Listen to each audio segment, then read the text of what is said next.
This is the Mountainside Podcast, and joining us back in studio is my friend Vinc from hell, Pichel. He's a UFC lightweight fighting at the highest level in combat sports for going on 13 years. He's a fan favorite, and he's definitely one of my favorite humans. We dove all over the place in conversation today. This was a great episode. I always enjoy anytime I get to spend with Vinc, and I hope that you enjoy our conversation. I guess we'll roll with it. The international sign. Yeah. All right, we're on. Vinc, it's a couple years. I was like, yeah, we'll get you back here shortly or whatever, right? It's crazy. Time just flies by. I know, it really does. And I'm pretty elusive and quiet, so it's easy for that kind of stuff to happen, especially with me, honestly. Yeah, I know. It's I've had a hard time because our guest list has gotten so big. Yeah, to do what I really want to do. It's like I thought at this point I'd be doing like 3 or 4 a week, but dude, it's a lot to pull off production-wise. And then I've kind of found like if we do that, it just kind of stifles. It's almost like too much shit coming out at once, right? Like, yeah, and you're like, it's a little more than you realize when you're doing it yourself too, huh? Yes, yeah. I mean, I'm lucky I have somewhat of a team now that's here helping me a little bit, you know, especially on the editing side. Yeah, because that takes up a significant amount of time. Yeah, honestly, I'll say this. It takes me probably like an hour just to do like an Instagram post because I'm trying to figure out what the hell to type and, you know what I mean, what photo to use and that kind of shit. Like that kind of stuff is hard for me to do too. So like I don't blame you, dude. Like, I understand the stress of that kind of shit. Yeah, it's the vein of my existence. It's a lot easier if somebody just hands me all the content because we don't really edit anything out. It's just like we put the intro, the outro. But then, like... Oh, you guys don't put, like, music or little, like, you know, little snippets or whatnot? Now that we've been doing clips, but I got somebody, shout out to Matty Ghost, man, like, that enjoys doing that, right? Like, he enjoys... That's, like, his art form, and he's really fucking good at it, you know? So it's like, that's what you need, is somebody that's better at it than you are. Because I don't care that much. But we get a ton of traction off of that, you know? Like... Yeah. You know what I found out too? Sometimes you don't really necessarily need someone that's better than you. You need someone who likes it more than you because then that person will learn to do it and actually enjoy doing it. And then they'll like figure it out, you know? Yeah, I guess that's Matt's deal is like he's editing video has been his thing. Well, we just did a podcast with him and he was talking about how at school he was in speech class and his speech teacher was so tired of him. She was like, just make a video of the speech that you instead of like doing an actual speech. So let's put this thing up. Yeah, there you go. How's that? Yeah, that's better. All right, I can hear you better now. Oh, okay. So what's been going on, dude? You've been, I mean, just the roller coaster of fighting and... Yeah, just chilling, man. I mean, geez. Well, aside from the last fight, like the 2 years almost before that were just kind of stressful for me and really tough because I was in a situation where I was fighting injury after injury, right? Like, let me see. What happened? I fought Madsen. After the fight, I was cool. I got another fight. I was going to fight twice in 1 year, which I was like, fuck yeah, let's do this. And then that's when I got hurt. Yeah, I hurt my hip. I had to get hip surgery. I was going to fight. Who was I going to fight? Damn, you had to get hip surgery? Yeah, bro, my second hip surgery. I fucked my shit up. Didn't you get in a motorcycle wreck or something at one point? I thought I remember you mentioned that. Yeah, that was like when was that? 2018, I think. 2017 or 2018. I wrecked my Harley. I got hit by some fucker, dude. When I lived back in Cali, I was riding through Mulholland, like through the canyons and whatnot, and just riding and going to Neptune's or. Was I going there? Yeah, I was going to there. Yeah, so I didn't quite make it there yet. Actually, I got wrecked and then went there to like clean the rocks and shit out of my like back and my arms and shit. Oh damn! From like the crash. But yeah, it was pretty nuts. I was with 2 buddies. We were riding and I was in the back. I usually ride in the back. All of a sudden, I'm going through this T. Boom! I get clipped. I go flying. I slide. I'm like at like the edge of like a not like really. Well, I guess it was kind of a cliff. It was like a 50 to 100 foot cliff, whatever. Like, but like a little embankment kind of thing. Like we're in the mountains, whatever. So it's like I was around the edge. I was like, holy shit, right? Like I roll over. I get up. Some bicyclist like comes by and he's like, holy shit, you okay? And I was like, yeah. And he's like. I was like, what the fuck just happened? I was like, did I just wipe out or like, what the fuck? Oh, like, so you didn't even see it coming? Yeah, I didn't know. And I thought I honestly thought I hit gravel or something, but then I'm like, I was on a straightaway. Like I came out of a turn onto a straightaway and then all of a sudden it was just like, wham. So I was like, what the, like, you know what I mean? And it just happened so fast. I was like, what the fuck?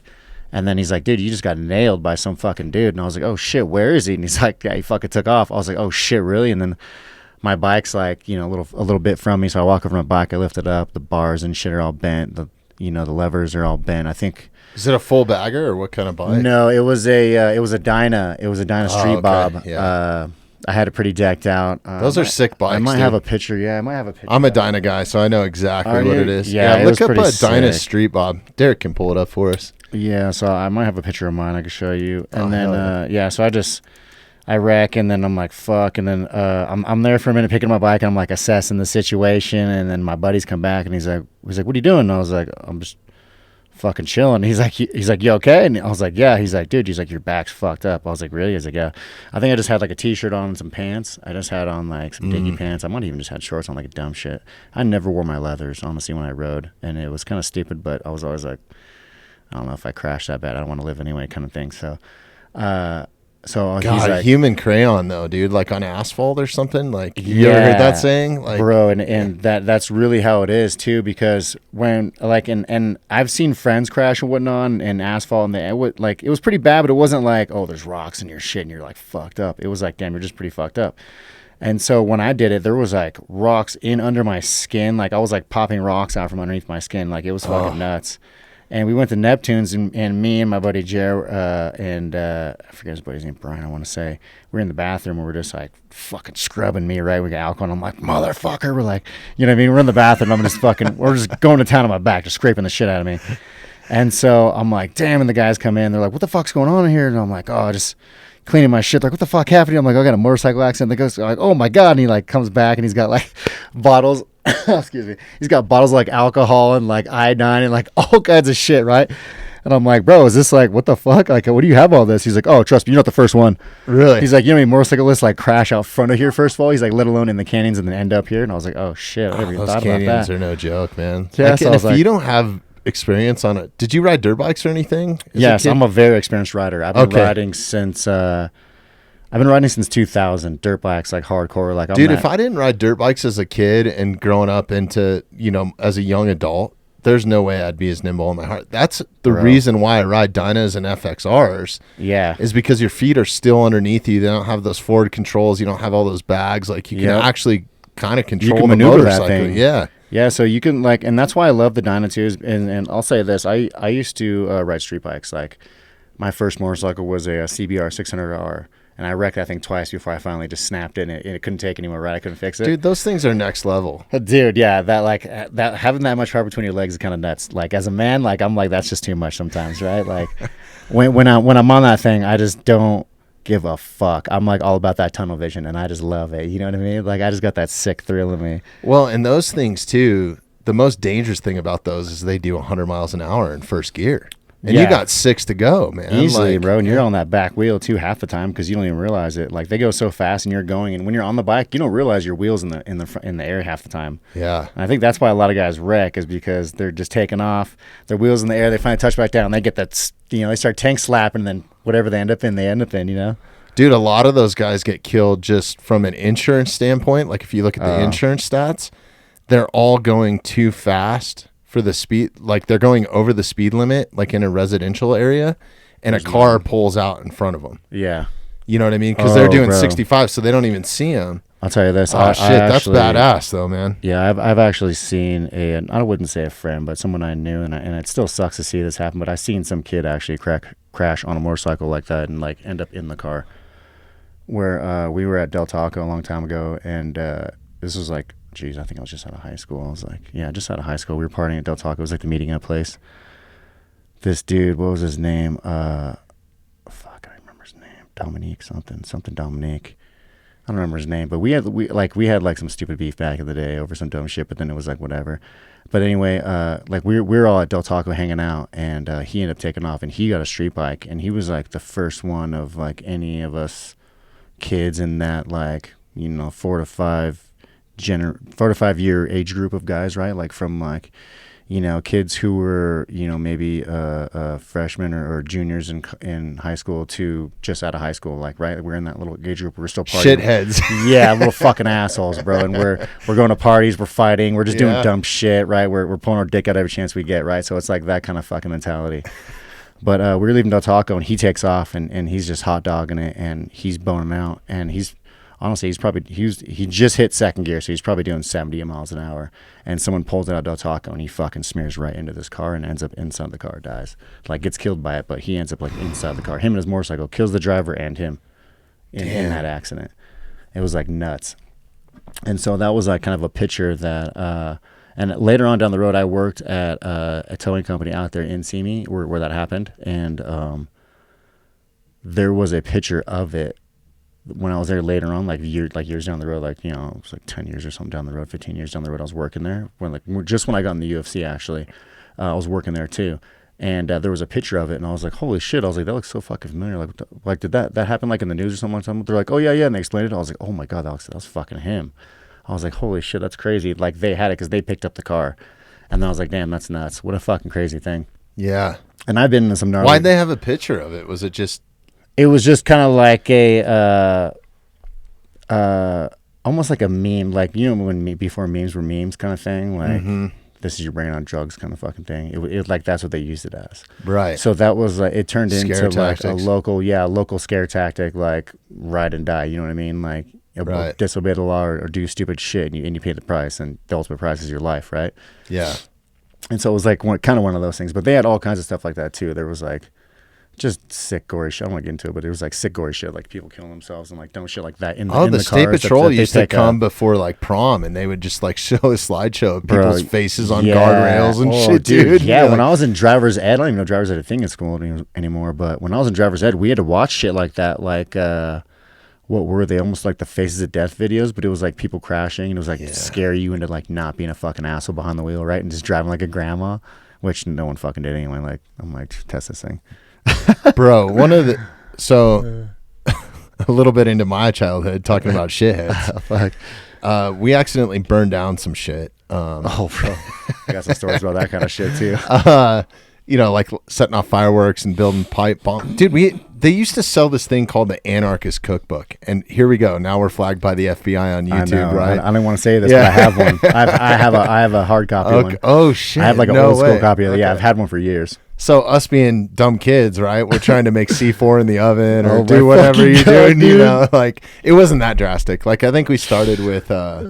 I can't remember what we were making. Something stupid like a tennis ball. Like, it's a good thing kids nowadays don't know about that kind of shit. Like 100%. Yeah. Oh my god. That thing needs to be banned. Yeah, it probably should be. I wonder if you could probably still get it. I don't know. I'm not really one for banning. Don't even Google it, Derek. Yeah, but it probably gets shut down. I'm not one for in this day and age, bro. Dude, I'm not one for banning shit, but like maybe not. But I don't know, dude. Yeah, here goes our analytics on this podcast specifically. It just fucking went off the cliff as soon as I dropped that. Dude. Yeah. No, it's crazy. So, anyways, it's only because I know what's in that fucking book. So I come from a long lineage family. We're firefighters, right? Okay. And like at a high level, and so anyways, we had this fire incident, and me and my buddies couldn't put the fire out, and it turned into a much more escalated thing. Is this a firework thing? Like, it was fireworks. You're just like homemade 6 years old, those Matchbox cars. Oh, this one fell off a cliff. It lit on fire somehow. I'll tell you exactly what we were making off camera, dude, and they're awesome. But anyways, we because I don't want any shitheads to get any bright ideas. I know. I have some dirty fireworks tricks. But anyways, these were just, you know, pretty common household stuff you could find. Wood matches. Oh yeah. And you can do a lot with those. Just the sulfur that's in them and stuff. So anyways, we have this thing that goes off. It goes rogue. We had fire extinguishers. We thought we were, you know, you're like prepared. You had a plan. You had 3-stage plan. But this is what we were doing every day after school, man, because like I grew up pretty poor, man. And I was kind of a latchkey kid, and I was kind of expected to be out of the house. Like I wasn't allowed to kind of like be in the house unless it was dark. It was kind of like the rules, you know what I mean? Like, and my mom was a great mom, but a single mom. She had to work. She had shit she had to do. And like, it was just, and I enjoyed being outside too, right? So anyways, long story short, me and my buddies all ended up in pyro classes. And it was literally just slideshows of people just burnt in car accidents, fried. Dude, we saw this one where it was a motorcycle. It was either a motorcycle or a car. I can't remember. Crashed into a tanker truck. And then you could see where the dude got out and started running away. but he it was melting footprints? to a torso. Oh shit! Like you could see every step to where he started dragging, and it was just melted. Like, oh man, what a way to go! That sucks. yeah, dude, that one stuck with me. That's crazy. I was Holy like, shit. that is wild. It was like a Some slideshow Toxic of Avenger each, shit. Yeah, Damn. crazy. Yeah, pretty nuts, dude. Like we're so squishy, as Hannah would say. We're so fragile. It's funny. You don't really realize it until you're like, oh fuck, this is gonna hurt. This hurts. That hurts. Or you see something happen, or you know, what I mean, you're around something that really happens, where someone actually like gets seriously injured or lose their life or something. Like you're like, fuck, that could have been me. I do that dumb shit. Yeah. No, I've been around some crazy experiences. I mean, honestly, that's why I take the extra steps now. Just having kids and stuff is like, I'm not like, not a prepper, but like I think it's much safer to carry around a tourniquet and some gauze than it is a handgun. Just my opinion. Like, or have all three. You know what I mean? Yeah, I carry three. I carry all of them. Yeah. I got a kid and then the fucking shit. Yeah. Going back to so that's another reason why I was like, okay, when I wrecked my Harley, I didn't buy another one. Yeah, sorry, we dove off into a deep dive of pyrotechnics and stuff. So, but yeah, going back to the wreck. But same shit. Like, I don't know. I started thinking a little bit different, right? Like, I don't know. The wreck didn't really affect me because that was just the last motorcycle I had, and that wasn't like. I still have a dirt bike. I still ride it. You know what I mean? I still love to do reckless shit. I still love shit like that, right? Like I'm still that adrenaline junkie, and I don't think that'll ever go away. And that's something that kind of scares me because I know I'll be like too old doing something I shouldn't be fucking doing and get fucked up, right? Like I'm probably gonna be that guy someday. But whatever, I'll enjoy myself. But yeah, life wouldn't be any fun if you lived in a bubble, man. Like it that's really my wouldn't. philosophy. So yeah, and my thought process too here is, you know, man, I've been through a lot, I've seen a lot, and I'm not like suicidal by any means, but I'm by no means trying to deny that one day I'm gonna die. And so, what I'm not gonna do is I'm not gonna try to get myself in that coffin perfectly preserved. You know what I mean? I'm trying to skid halfway in that thing, barely hang together. You know what I mean? yeah, and it's not funny, but I love your outlook, dude. Yeah, and so that's just my thought process on it, you know, and so if there's ever something fun that I want to do or something I want to do or whatever makes me feel like I need to live like that, like, you know, I'm gonna do it. But definitely, it's been altered a little bit because of certain things, right? Like the little girl. Just life now. I'm getting older. My thoughts change now, right? Like I went from wanting to go out every weekend and party and go fucking jump my motorcycle and just go rip through the canyons or jump my dirt bike and go jump over whatever the biggest thing I could find, right? Do shit like that to I want to go plant some fucking vegetables and do some stupid shit like, right? I want to go shooting, just relax, drink some beers with some buddies, right? Like I want to go do some shit around the house. I want to build something, right? Like I like doing shit like that too. So. I think that's wisdom. Yeah, maybe. I don't know. That's just part of maybe growing older or life, right? And so that's just kind of how my views change. But I still have that little punk asshole in me sometimes that's like, I don't know, you poke me right, and I'm like, fuck you. Yeah. You know? And then I'll just like, the thought process I just goes love away. destroying stuff, man. Like, yeah. One of my favorite things to do is break stuff, dude. I'll tell you what, when I first started fighting, and I've had this thought process since, I don't even know where this came from, but I had this thought since I was a little kid, and I've always just when I'm angry, breaking shit has made me feel so good, and nothing has ever compared to me breaking or destroying something, right? And no matter how infuriating the rage I have or how just uncurable it seems sometimes, if I break something and then I'm just still there raging and I see that thing destroyed, it automatically makes me feel better. And I don't know what the fuck it is that in me that does that, but I just have that, right? And I sometimes I wish I didn't have it because I'll get like that, right? And I'll be angry at home and I'll fucking break shit. Or I'll go outside and I'll break something. Or I'll take my axe and we have a tree that I'll fucking hack, right? I'll do shit like that. And so, you know, and I don't know. I have a little girl now, so she sees me and she's like, "What are you doing out there?" And I'm like, just pissed off. She's like, "Oh, you're angry?" I was like, "Yeah." I was like, "I'm mad," and you know what I mean. I try to explain to her, right? Like this is the hard transition that I'm trying to go through right now. I was trying to explain to her what I'm doing and why I'm doing it. And so I'm like, "Yeah, I'm just breaking. I'm angry." And she's like, "Why angry?" And I'm like, "Fucking angry. Okay, I'm just pissed off, and your fucking questions make me angry." But You know what I mean? It's kind of like that thing, right? I'm trying to explain it. I'm trying to like, well, I'll tell you what, the patience that I've learned doing that is it's tenfold, right? Immeasurable. Yeah, pretty nuts. She's taught me some things. Yeah, man, kids, I mean, my kids sitting next door too, like they've all seen me. You know, that's one thing that I have a foul mouth. Like, and I can't control it in here sometimes, especially when I get excited, right? Yeah. Or if I get mad. And it's like that little bit of venting of me saying fuck helps me so much, but it's so offensive to other people, right? Like your kids or whatever. So like that's where it's like, God, am I helping myself or am I helping them? Or like what is the fine line in the sand? It's a balancing act, right? Like, yeah, it is. And then also you don't want to shelter them from everything. You want to show them some reality too, you know, not in a violent way, but like, I don't know. Violence is not a bad thing. I don't think it's a bad thing. It's a bad thing in the wrong hands. It is, right? It is like anything. It's a bad thing in the wrong hands. So, but I think it's okay for youth to be violent. And I'm not saying like go out and like kick somebody's ass. I'm saying like get on a dirt bike and violently rip, or get on your mountain bike, violently do something, skateboard violently, play football violently, box violently. I understand exactly what you're saying, and the term that I use for it now that I use is passion. So like every time I see someone who doesn't have like that kind of like aggressive, violent passion for something, then I'm like, oh, you don't give a fuck. Right, like that's something. So that's something that's hard for me too, and that's why it's hard for me to teach people things.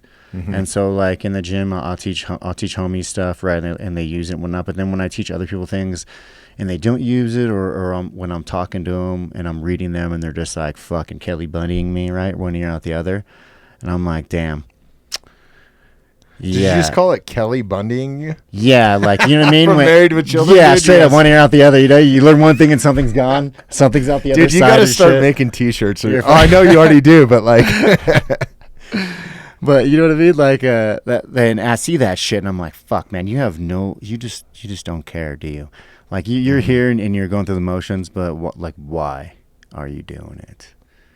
What the fuck is the point? Mm-hmm. And if you're here doing it for a reason you don't know, why am I here teaching you for a reason that you don't know? You know what I mean? And so that's just my thing. And it's like, what's the point of the effort at that point, right? Yeah, that's a hard thing for me, because time is like, and I guess this goes on with age too. Like my things I value have changed, right? Like I've always valued like honesty and people being upfront with me and whatnot. That's like always been number one. But now I value like that kind of thing too, right? Where I just people don't bullshit me, right? Like it's just the intentions are there. There's no lackluster in what they're doing, or like they're not half-assing it, right? Like use your whole fucking ass, like that saying, you know what I mean? Like don't use half your ass, use your whole ass. Like when I see people do that, it discourages me. It makes me not give a fuck too. And then I'm like, damn. So it's hard. That's how I pick my podcast guests, honestly. Do you? It's like it's somebody that's going to come in here and not agree with me on everything, or tell me how it is, or not be. I just don't. I mean, I would say time is the most valuable thing to me. Yeah, I think. And if somebody's bullshitting you in the time that you're spending with them, that's a waste of time. Yeah, and I don't care about the money I'll get from it, right? Mm-hmm. Like, so, like, I'll make money. I have, like, these hands have so many skills. I can make money doing whatever the fuck I want to do in this world. So, like, if you're not going to give that for why am I? So that was just how I am. But that's like going back to teaching Hannah stuff, like my anger and things like that, because I know I have an anger problem and I always deal with it right now, and I've gotten really good at controlling it. But I also still have these outbursts where I'm like, I just need to go fucking be uncontrollable for a little bit, right? Like there's something, like, I don't know, there's just some things in this world that medicine or no amount of fucking therapy can cure, right? And for me, I've realized that it's just that anger, right? Like I have this hole in me that sometimes when I'm angry, the only thing that makes me feel better is destroying shit, right? And so now I'm like explaining stuff to her, and so she sees my anger, she sees me cussing, and she's like so opposite of it, such a sweetheart, because I think she sees it, and then when I explain, I hope this is why anyways, is I'm explaining to her like, yeah, I'm angry because of this happened, and it really made me mad. And I was like, but it's not really that big of a deal, but it makes me feel this way, so I'm really mad, and I have trouble controlling my anger, and so this is how I act. But it's not like, you know what I mean? I'm not mad at you or mommy. It's not the dogs, it's not the cats. It's me inside myself, right? Like, this is me being mad at myself because of this, right? And so I see her struggle with it too sometimes, right? But if you didn't explain that to her, she wouldn't know. She would know, think it was her fault. She would think she did something wrong, and that's not what I wanted, because I'm very heavily trying to break this cycle right now, right? Like, I'm that kid that came from a household that was very broken, and my dad left early. My mom hated me because she hated my dad, and I was an extension of him to her, right? And so, like, she fucking hated me, and so I'm trying to break that cycle of just viciousness, right? And she's like, she's not my actual child, but I've been taking her ever since she's been a baby, right? And so she is my child. That shit does not matter, man. Like, it doesn't. Not to me it's about the time you spend with people. I mean, that's why I text you on Father's Day, like, Happy Father's Day, dude. Yeah, like, you are, dude. Which, thank you, I appreciate that. Yeah. And so, you know what I mean? And like, to me, that's why this is so important too, is because I'm like trying to break that cycle. And so now when I have like something like that where I'm like, fuck, life lesson, like, ding, and then I just hear the fucking message, you know what I mean? And then it's like, okay, let me go talk to Hannah real quick. She saw that, let me go talk to her. Right. And I'll spitball and I'll talk to her, because sometimes I'll just like walk off, right? I'll be angry, and it'll be, I'm working on the car and I'm fucking wrecked myself, or I'm pissed off at something, or I can't do something, or, you know what I mean? Like, just normal life shit. You just get discouraged, you get pissed off. Sometimes you're just at your fucking limit, right? And so I'll take a walk and disappear, and, you know, I mean, after I explained to her a couple times, I just need to go walk and cool down. So, but yeah, she's gotten really good at it, and so she's actually really good at now reading people, I've noticed. And so we'll be in a public area, and she'll very easily pick out people and their demeanors. Like, it's weird. She could tell you who's like not a like she would just say like a nice person, not a nice person. She would say there's something wrong with this guy's brain. Like, you know what I mean? The way she explains, she's very articulate with her words. So she explains it the way she explains it, but she's very good at reading people now because of it. And I'm like, damn, I don't know where she got that from, but I'm glad she got that, because I do not want her to be out there and just be hustled by some fuckboy. You know what I mean? Yeah. Like, well, it's such a valuable asset. Excuse me. And especially nowadays, because, you know, everybody's connected to a device or a computer or iPhone, or you know what I mean? Like, just constant gratification from a screen. But also what it does is, like, they're starting, like, in Europe and stuff, to put signs on the ground on the sidewalk. Oh, are you serious? Because people just looking down? Yeah, and they're walking into fucking traffic. Let them get by a car, dude. Yeah, it's crazy. I saw this fucking awesome meme. You know about running with the bulls in Spain? That whole tradition, yeah, right? dude. I think that's fucking And there's like nuts. a dude on his phone, literally, like, see if you can look up this meme, dude, because it is hilarious. No way. And everybody's like scattering to like the walls or the fences or whatever they run them down, right? And the dude's just on his phone, just oblivious, and there's a bull like charging him, fucking behind him, dude. Does it get him? I don't know. I wonder if it's on video. I want to see it. It was a meme. Bro, I've seen videos of those bull runs. It could have been photoshopped. You never know now, but bro, people get fucked. Oh, dude, what a crazy tradition. Right. Ooh, look at that guy with the fucking horn on the head. Yeah, dude. And the thing about these bulls, like rodeo bulls and stuff, they'll like clip their horns a little bit if they get like too sharp and stuff. Like, so there's a little bit. Dude, these things are fucking straight matador killers, bro. Like, oh, look at these guys too. These guys are like all young dudes too. They're like 20s. Yeah, it's like a rite of passage. I don't know though, man. Fucking with animals is not. Are they getting fucked up? We're just not seeing it. I don't know. I'm gonna say I wouldn't fuck with the bull, but those bulls aren't as big as I thought they were. Oh, he's unconscious. Where is he? Is he waking back up? Did he wake him up? Yeah. Damn, dude. Dude, take your red shirt off and put it in front of him, motherfucker. Damn. Yeah. Yeah. See, that's the kind of shit that I'm like, no. As a tradition, I don't understand that. Yeah, so I'm adrenaline junkie, and I might do that, but I would for sure make sure that bull wasn't close enough to fucking get me, bro. Like, I would have fun with it, but I would not risk it that crazy. I'm an adrenaline junkie at my own control, I guess. So like, I'm comfortable. I'd be comfortable with stepping in an octagon with somebody that was evenly matched with me, right? Like I would be comfortable getting on a dirt bike or a street bike. What I'm not comfortable with is running up to like, grab a grizzly bear cub. That's wild stupidity animals. To me. Yeah, that right there is almost like a 50-50 playing with your life kind of thing. Like you're out of your element, dude. Yeah, it's that to me isn't so much that I mean, I guess it's a very thin gray line of stupidity and adrenaline chasing, right? Mm-hmm. But I think that borders more towards stupidity. Like that is almost like there's no, like the reward is like what I ran from a bear, like, you know what I mean? Which is pretty fucking nuts. But like, is that really a fucking bucket list item for you? Like you just want to run from a bear? You want to like almost get killed by a bear? Like you wanna like, oh, it's the grizzly man scenario. Yeah, right? That's kind of crazy actually. But you know what? To each his own. People would probably do that. You'd never see me climbing a fucking mountain, but you like, you know what I mean? I've been like, I'll do shit on my motorcycles and I fight in the cage against, other men and whatnot. But you know what I mean? I'm not I would definitely wouldn't be fucking mountain climbing or rock climbing without ropes or doing, other certain shit like that. Yeah. Right? Like no. I don't know. I have my limits. Yeah. I guess I take that back. Like part of me would love to end it. Like, have you ever seen the movie Legends of the Fall with Brad Pitt? I might have. It's about some brothers and they go to like World War I and they're like raised in Montana. And it's like a deceit. Dude, it's a badass movie. I mean, I'm not even really a Brad Pitt fan, but. Oh no, I haven't seen that. It's a great movie, man.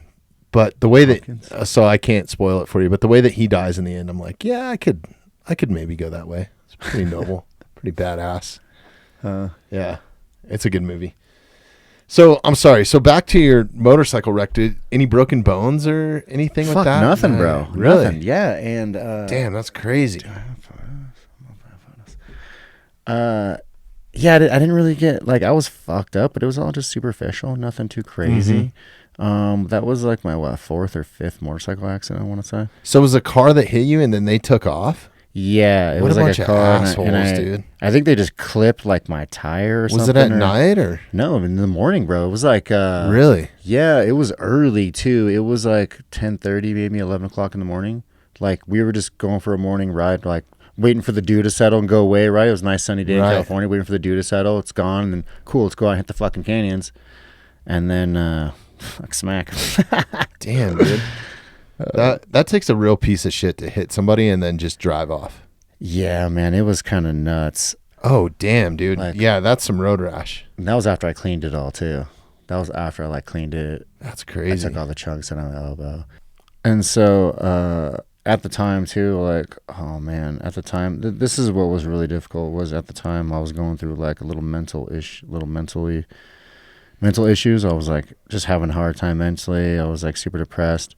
I don't know what it was. It was like I had just won. I think I had just beat Roosevelt Roberts or something, and I was just like, yeah, I was doing good. Yeah, I think so. I just beat Roosevelt Roberts, and I got a new contract. I negotiated my contract. I got a bitching contract finally with the UFC. I was like, fuck yeah.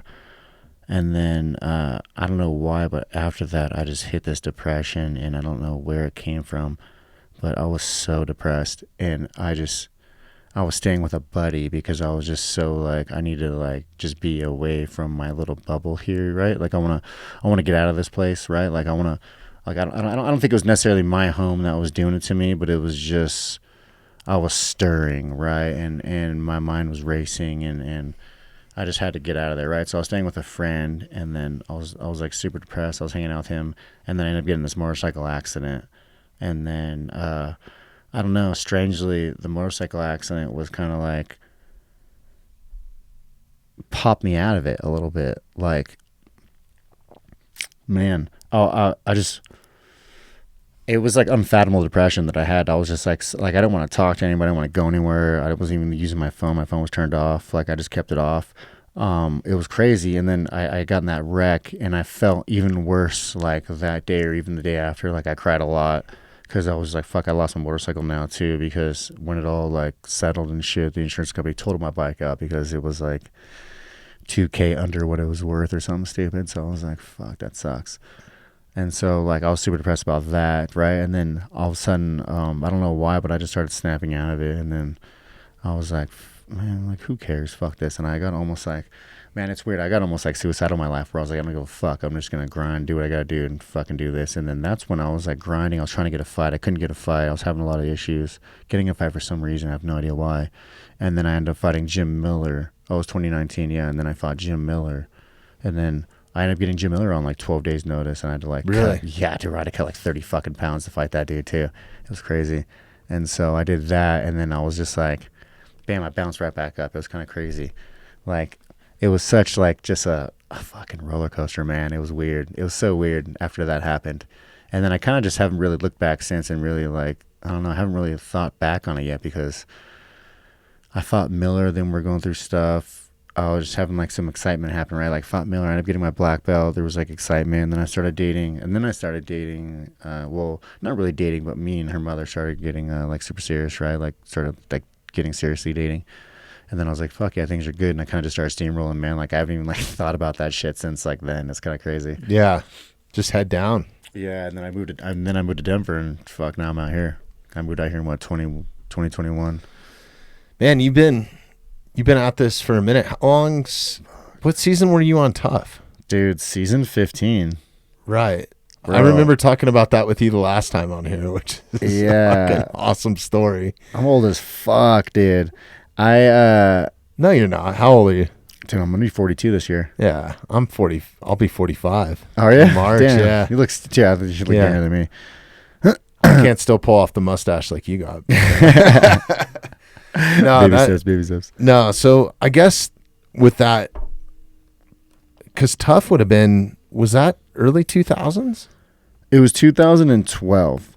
Okay. So I started training. Sorry, I'm doing two things at once right now. Yeah. I started training, and then I started training in 2007.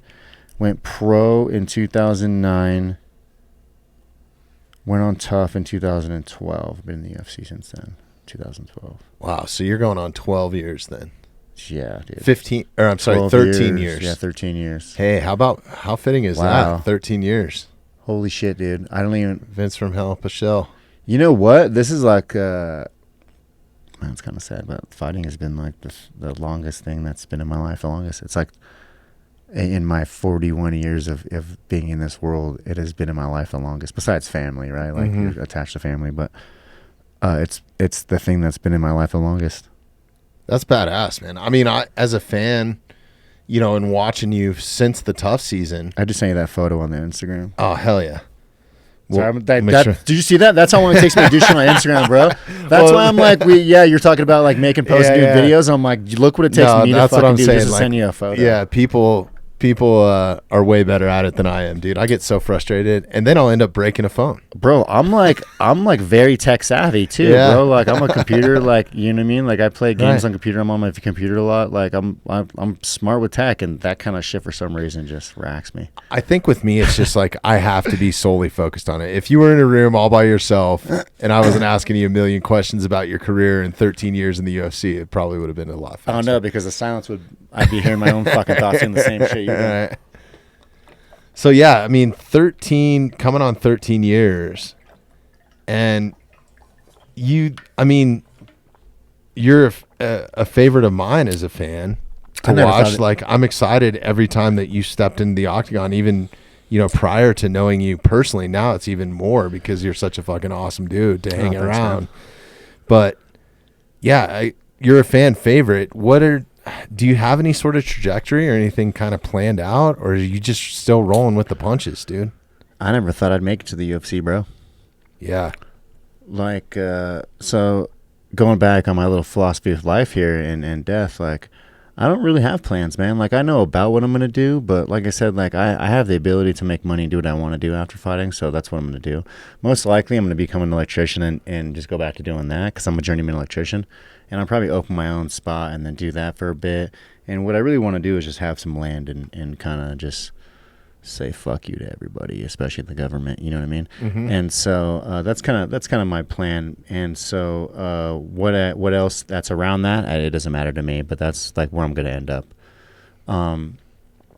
So then that's man, I don't know if that's just me getting older or what, but I've never ever thought like that before, right? Until now, in this time and age, and the way things are in this world, and the way things are gonna be, and the way things I see things going, and so I've never thought like I just want to be away. I want to be secluded. I want to be somewhere away from everybody. I never thought about that. Like I love being secluded and I love my alone time, right? Like it's always been something, but I've never thought that I actually want to live like that and not be around anybody.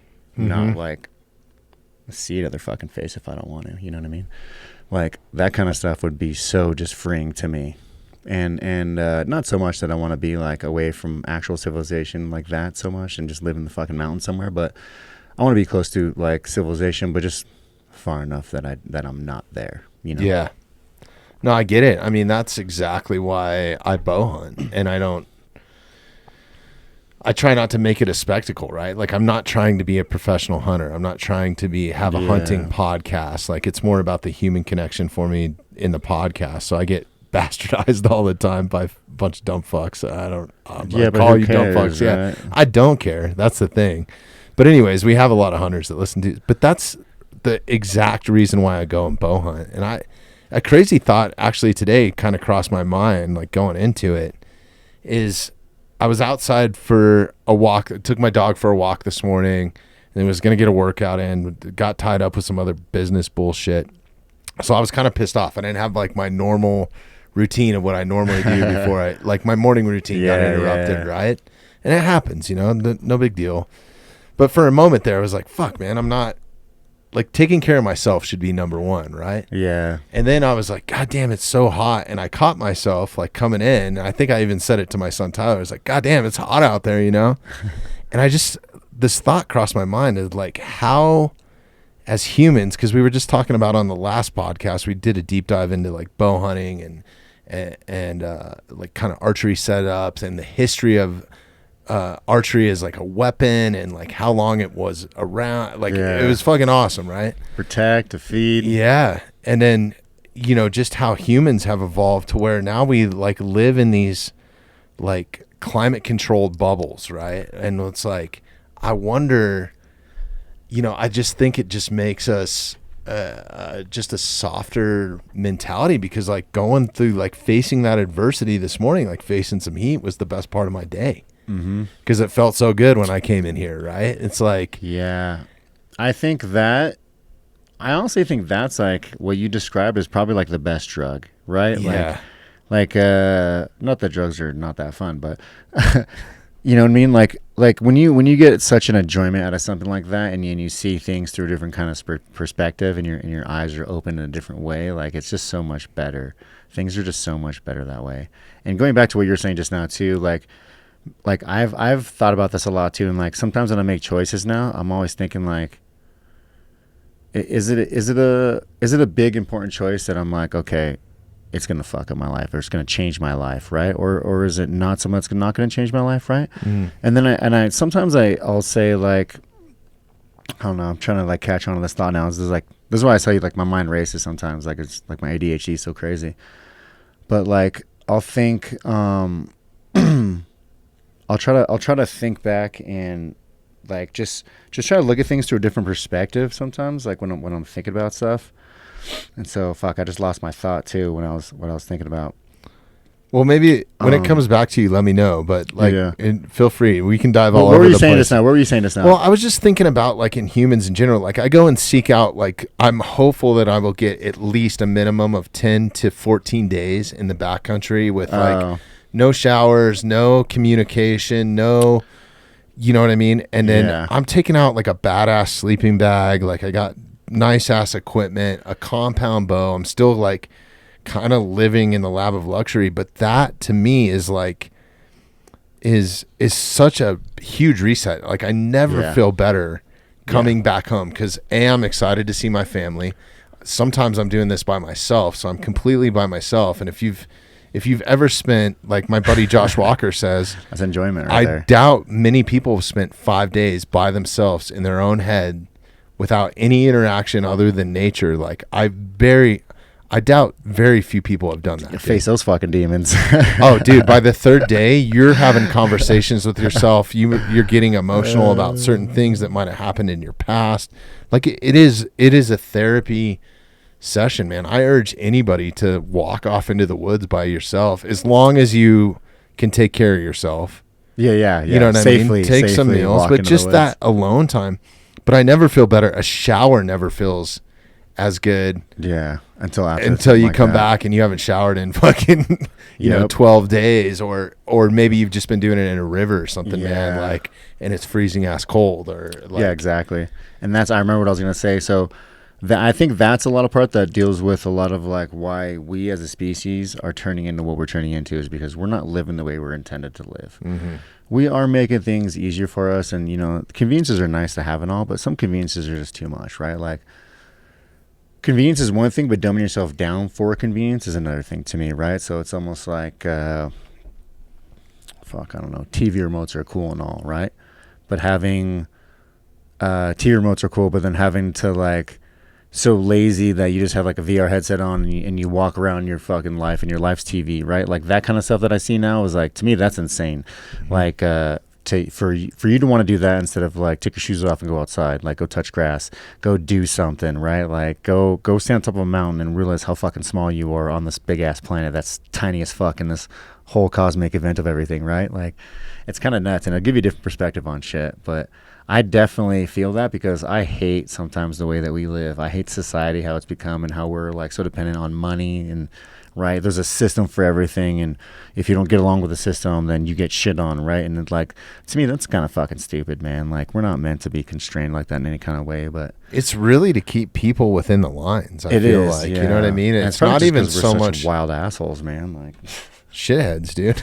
Straight up. We're gonna call this episode shitheads, dude. We're fucking viruses, bro. We're a goddamn virus. We really are, man. We're our own worst enemy. When you think about it, like, I mean, look at what we do to the environment, to other people, and it stems from our leaders, man, too. Like, they're some of the worst, like some of the largest scum on the earth is leading the world, dude. Yeah, and what's unbelievable to me is we all know how scummy they are, and it's weird that it's become okay for them to be scummy, you know? Like, almost like it's part of the fucking job trait. It's part of the characteristic of those people. And why is that? We give you a certain responsibility to oversee the things that we are in charge of, right? You're just basically there. You're a fucking stand-in for us, right? You're a middleman for us. But somehow you've turned the tide and kind of turned us against each other, all while you're fucking up our country and taking things away, right? Like and just making it hard for everybody else. It's kind of crazy. And I see it from both sides, and I kind of feel like it's definitely not to represent the people anymore. It's not, no, right? Like we're definitely being turned from a republic to a democracy, right? And democracy doesn't even mean what it means to me anymore. Democracy is just another word for corruption, for political corruption. Like when I hear them use the word democracy, like that's not democracy, we save democracy. I hear them saying we need to save our corruption. That's exactly what I hear from them now when I hear that word. Like democracy does not mean democracy to me anymore. It means corruption to me now. Well, just changing the definitions of a lot of stuff, man. Like, yeah, you know, it's crazy. It's pretty insane. I feel crazy. I feel like maybe the think Matrix isn't so far off from fucking reality, you know? Well, especially the route that we're going, man. Like, I don't know. Shout out to Joe Rogan. Huge fan of his podcast and stuff. And I literally try not to listen to it because sometimes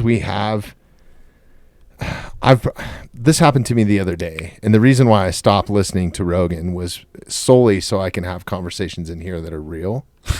Right, but then even still, like I forget what we were talking about. Get all big, start talking about aliens and shit. Well, no, we talked about the same exact fucking thing, and I think it's just it naturally came up in conversation. Oh yeah, and I had already recorded the podcast when went back to listen to his podcast because I'll listen to certain ones now. But anyways, that's besides the point. But we literally had this. Oh, we were talking about nunchucks and Chinese throwing stars. Oh shit. Yeah. So and then obviously our podcast came out after it, so it turned into I stopped reading the comments. But anyways, we had almost the same exact conversation, and it was like recorded on pretty much the same day. Like it's wild when you look at it's almost eerie a little bit. But anyways, that's totally besides the point. But the dude that he just had on, and look up this episode number if you could, Derek. It was like one of the most recent ones. It was the first dude with the Neuralink. He's a quadriplegic, and he's got the Elon Musk like brain cell phone integration. Yeah, that's crazy. And dude, I would suggest going and listen to this. It's frightening, but it's fascinating at the same time. What's this guy's name? I am so like up on the fence with that thing. Nolan. Yeah, Nolan Arbo, I guess. Arbo? Yeah. Episode 2167. That's crazy to me. Nuts. Yeah, you have to kill the volume on this so we don't get. So this guy's a paraplegic. So he's the very first guy to get this Neuralink thing.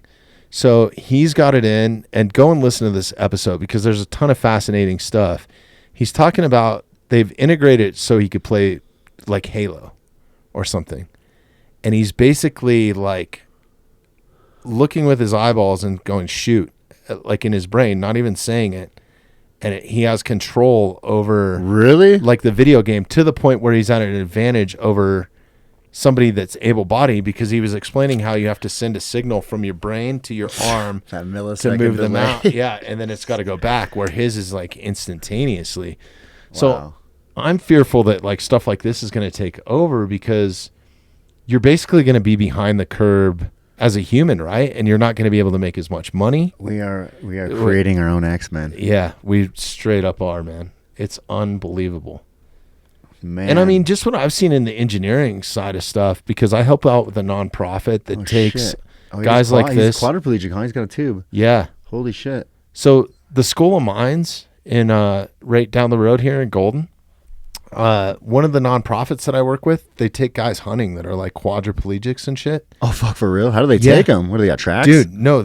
So the engineering school makes an apparatus that when they blow through the straw, it holds the shotgun and pulls the trigger on it so they can take them bird hunting. They can aim it and shit. Yeah. And it's just like hooked up to their wheelchair? It's just hooked up to their wheelchair. Yeah. Shit. And like crazy. braced. It's pretty insane. Dude, what if they get stuck out there, though? Well, I mean, there's generally like They just people got like roads? me there to help, and they have these badass chairs that they've engineered that are track chairs. I was going to say, well, they got to have some kind of off-road chair. Yeah, no, I don't imagine those chairs could go anywhere off-road. dude, no, the off-road chairs are badass. They'll drive them in rivers. They look like a little tractor. Dang, that's They're dope. fucking super dope, man. I know they have this like crazy wheelchair that's like, it's a wheelchair and you're strapped in. Because I have a buddy, he's paralyzed, Jeremy, who I used to go motorcycle riding with. He was actually in a motorcycle accident and got paralyzed. Really? Yeah. And we were looking at wheelchairs for him. And he was looking at this one wheelchair that was like you're strapped in, and because he was an avid golfer too, and so you could stand up and he could still play golf with it. So you're like strapped in the wheelchair, but then you hit a button, it'll stand you up. So you're like not sitting, you'll like be standing, and the wheelchair's like back, and you could even like walk around, like wheel around like that, which is like, I don't know, it's kind of creepy watching someone get wheeled around like that, but it was really cool. My brother-in-law, and this is his story to tell, so I'm not going to dive into super details, and I want to be respectful of him, but he's a quadriplegic, and he's got a pretty badass chair that he can do that. It'll basically bring him almost to upright. Like it's not 100%, but like he can have a conversation with you, you know. And it'll put him up eye to eye with you. Yeah, so you're not like That's looking really down cool. on him, dude. That's pretty, And he it's probably like, loves that, huh? yeah, it's super cool. And you know, being a 20-year-old kid and being fully able to go into that it's crazy, man. Oh damn, he's that young. Wow. Yeah, I mean he's in his 30s now, but when it happened, his accident happened, it was pretty. I mean, it's crazy, man. Like just seeing somebody have to go through that, like. I don't wish that upon anybody, man. Like, I don't care how much of a shithead you are. Dude, that's a really tough thing. And I actually tell my buddy Jeremy all the time how much I admire him for it, because like he was such an active person. Like me and him, we were always active, motorcycle riding a lot, dirt bike riding, right? We were always active. We always went out together. Like we were just like active people, right? And so when this happened, it was like crazy, man. Like I was kind of like with him, right? So going through all that whatnot, but in all the depression of it and like not being able to walk again. And I'm like, fucking now he's like thriving and doing really well. And I'm like, I was talking to him actually a few months ago, a while back, and I was like, dude, I don't know how to tell you this, but I really fucking admire like what you've come across, bro. Like, it's crazy because he admittedly hasn't had like the best life like to get with right before, right? Like he's adopted and he's had a really rough childhood, right? Like growing up, and it's been really tough. And so, and it's still tough for him. So I'm like, dude, I don't honestly, like, I wish I was like, I pray that when I go through something that I'm half as mentally strong as you are, because like, I don't know how I would react to go through the kind of stuff that I don't know if I'm like as strong as you know what I mean? Like, I don't feel like I am, like, you know what I mean? Like, fuck, man. Like, I'm a strong person and mentally I'm pretty tough, but I don't know. And I've never been in that situation, and then that's why I don't know. But like, I don't know if I could like handle living like that, or I could, you know what I mean? Like, I don't know if I don't know. I totally how hard relate to that, because I have the myself. same exact feeling. Yeah, same like, exact feeling. that Like, would I be have so crazy much to me. respect for not only that, and just the family members around him that have helped, you know, and like, Yeah, because in a it affects personal thing. everybody. It does, man. It's crazy. It's huge. So yeah, shout out to Kyle, man. He's fucking crushing it in life now. Shout out to my buddy Jeremy too. It's fucking cool.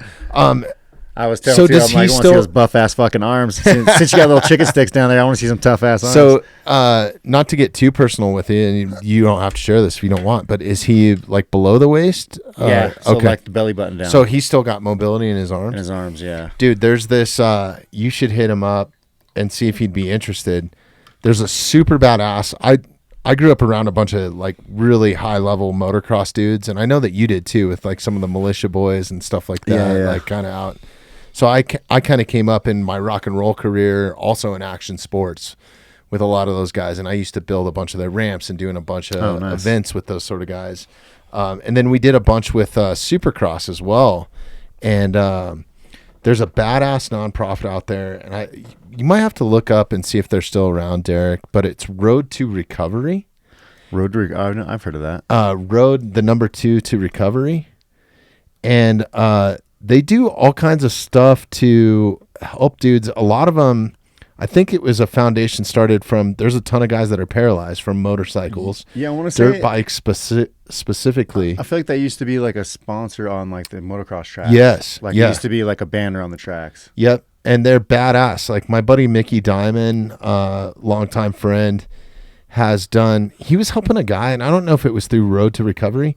He was That's a helping rough a track riding. fully blind guy jump a motorcycle like 300 feet. Are you fucking serious? So Mickey's such a fucking psycho that he blindfolded himself so he could coach this guy better, and tried to jump the bike blindfolded himself. I think there's a full like documentary coming out. Holy and this guy's shit, like, dude, he was like a motocross champion back in the 80s. So Damn, I he's thought that like, blind skateboarding guy was badass. This motherfucker's jumping a dirt bike. yeah, is probably like, Mickey's probably in his 50s now, I would imagine. So he's not like a young dude, you know what I mean? But still out there racing like supermoto and stuff. But these guys do all kinds of stuff like that. And I think that they actually take guys that have been injured and still give them some sort of riding experience. I don't know how, Oh, that's cool. but Really yeah, cool. it's a cool foundation, man. They do a lot. Dude, And they help I'm sponsor just, like thinking about that. I can road even race guys and imagine stuff. how much shit would be in my pants if I was like blind jumping something. dude, could you imagine the feeling of just like, Bro, a 10-foot jump, let alone this guy's jumping something 300 feet. Are you nuts? bro? So some of the video I've seen, You're like, actually count to look it 5 up in and the see air, if it is like, Mickey wrote a book.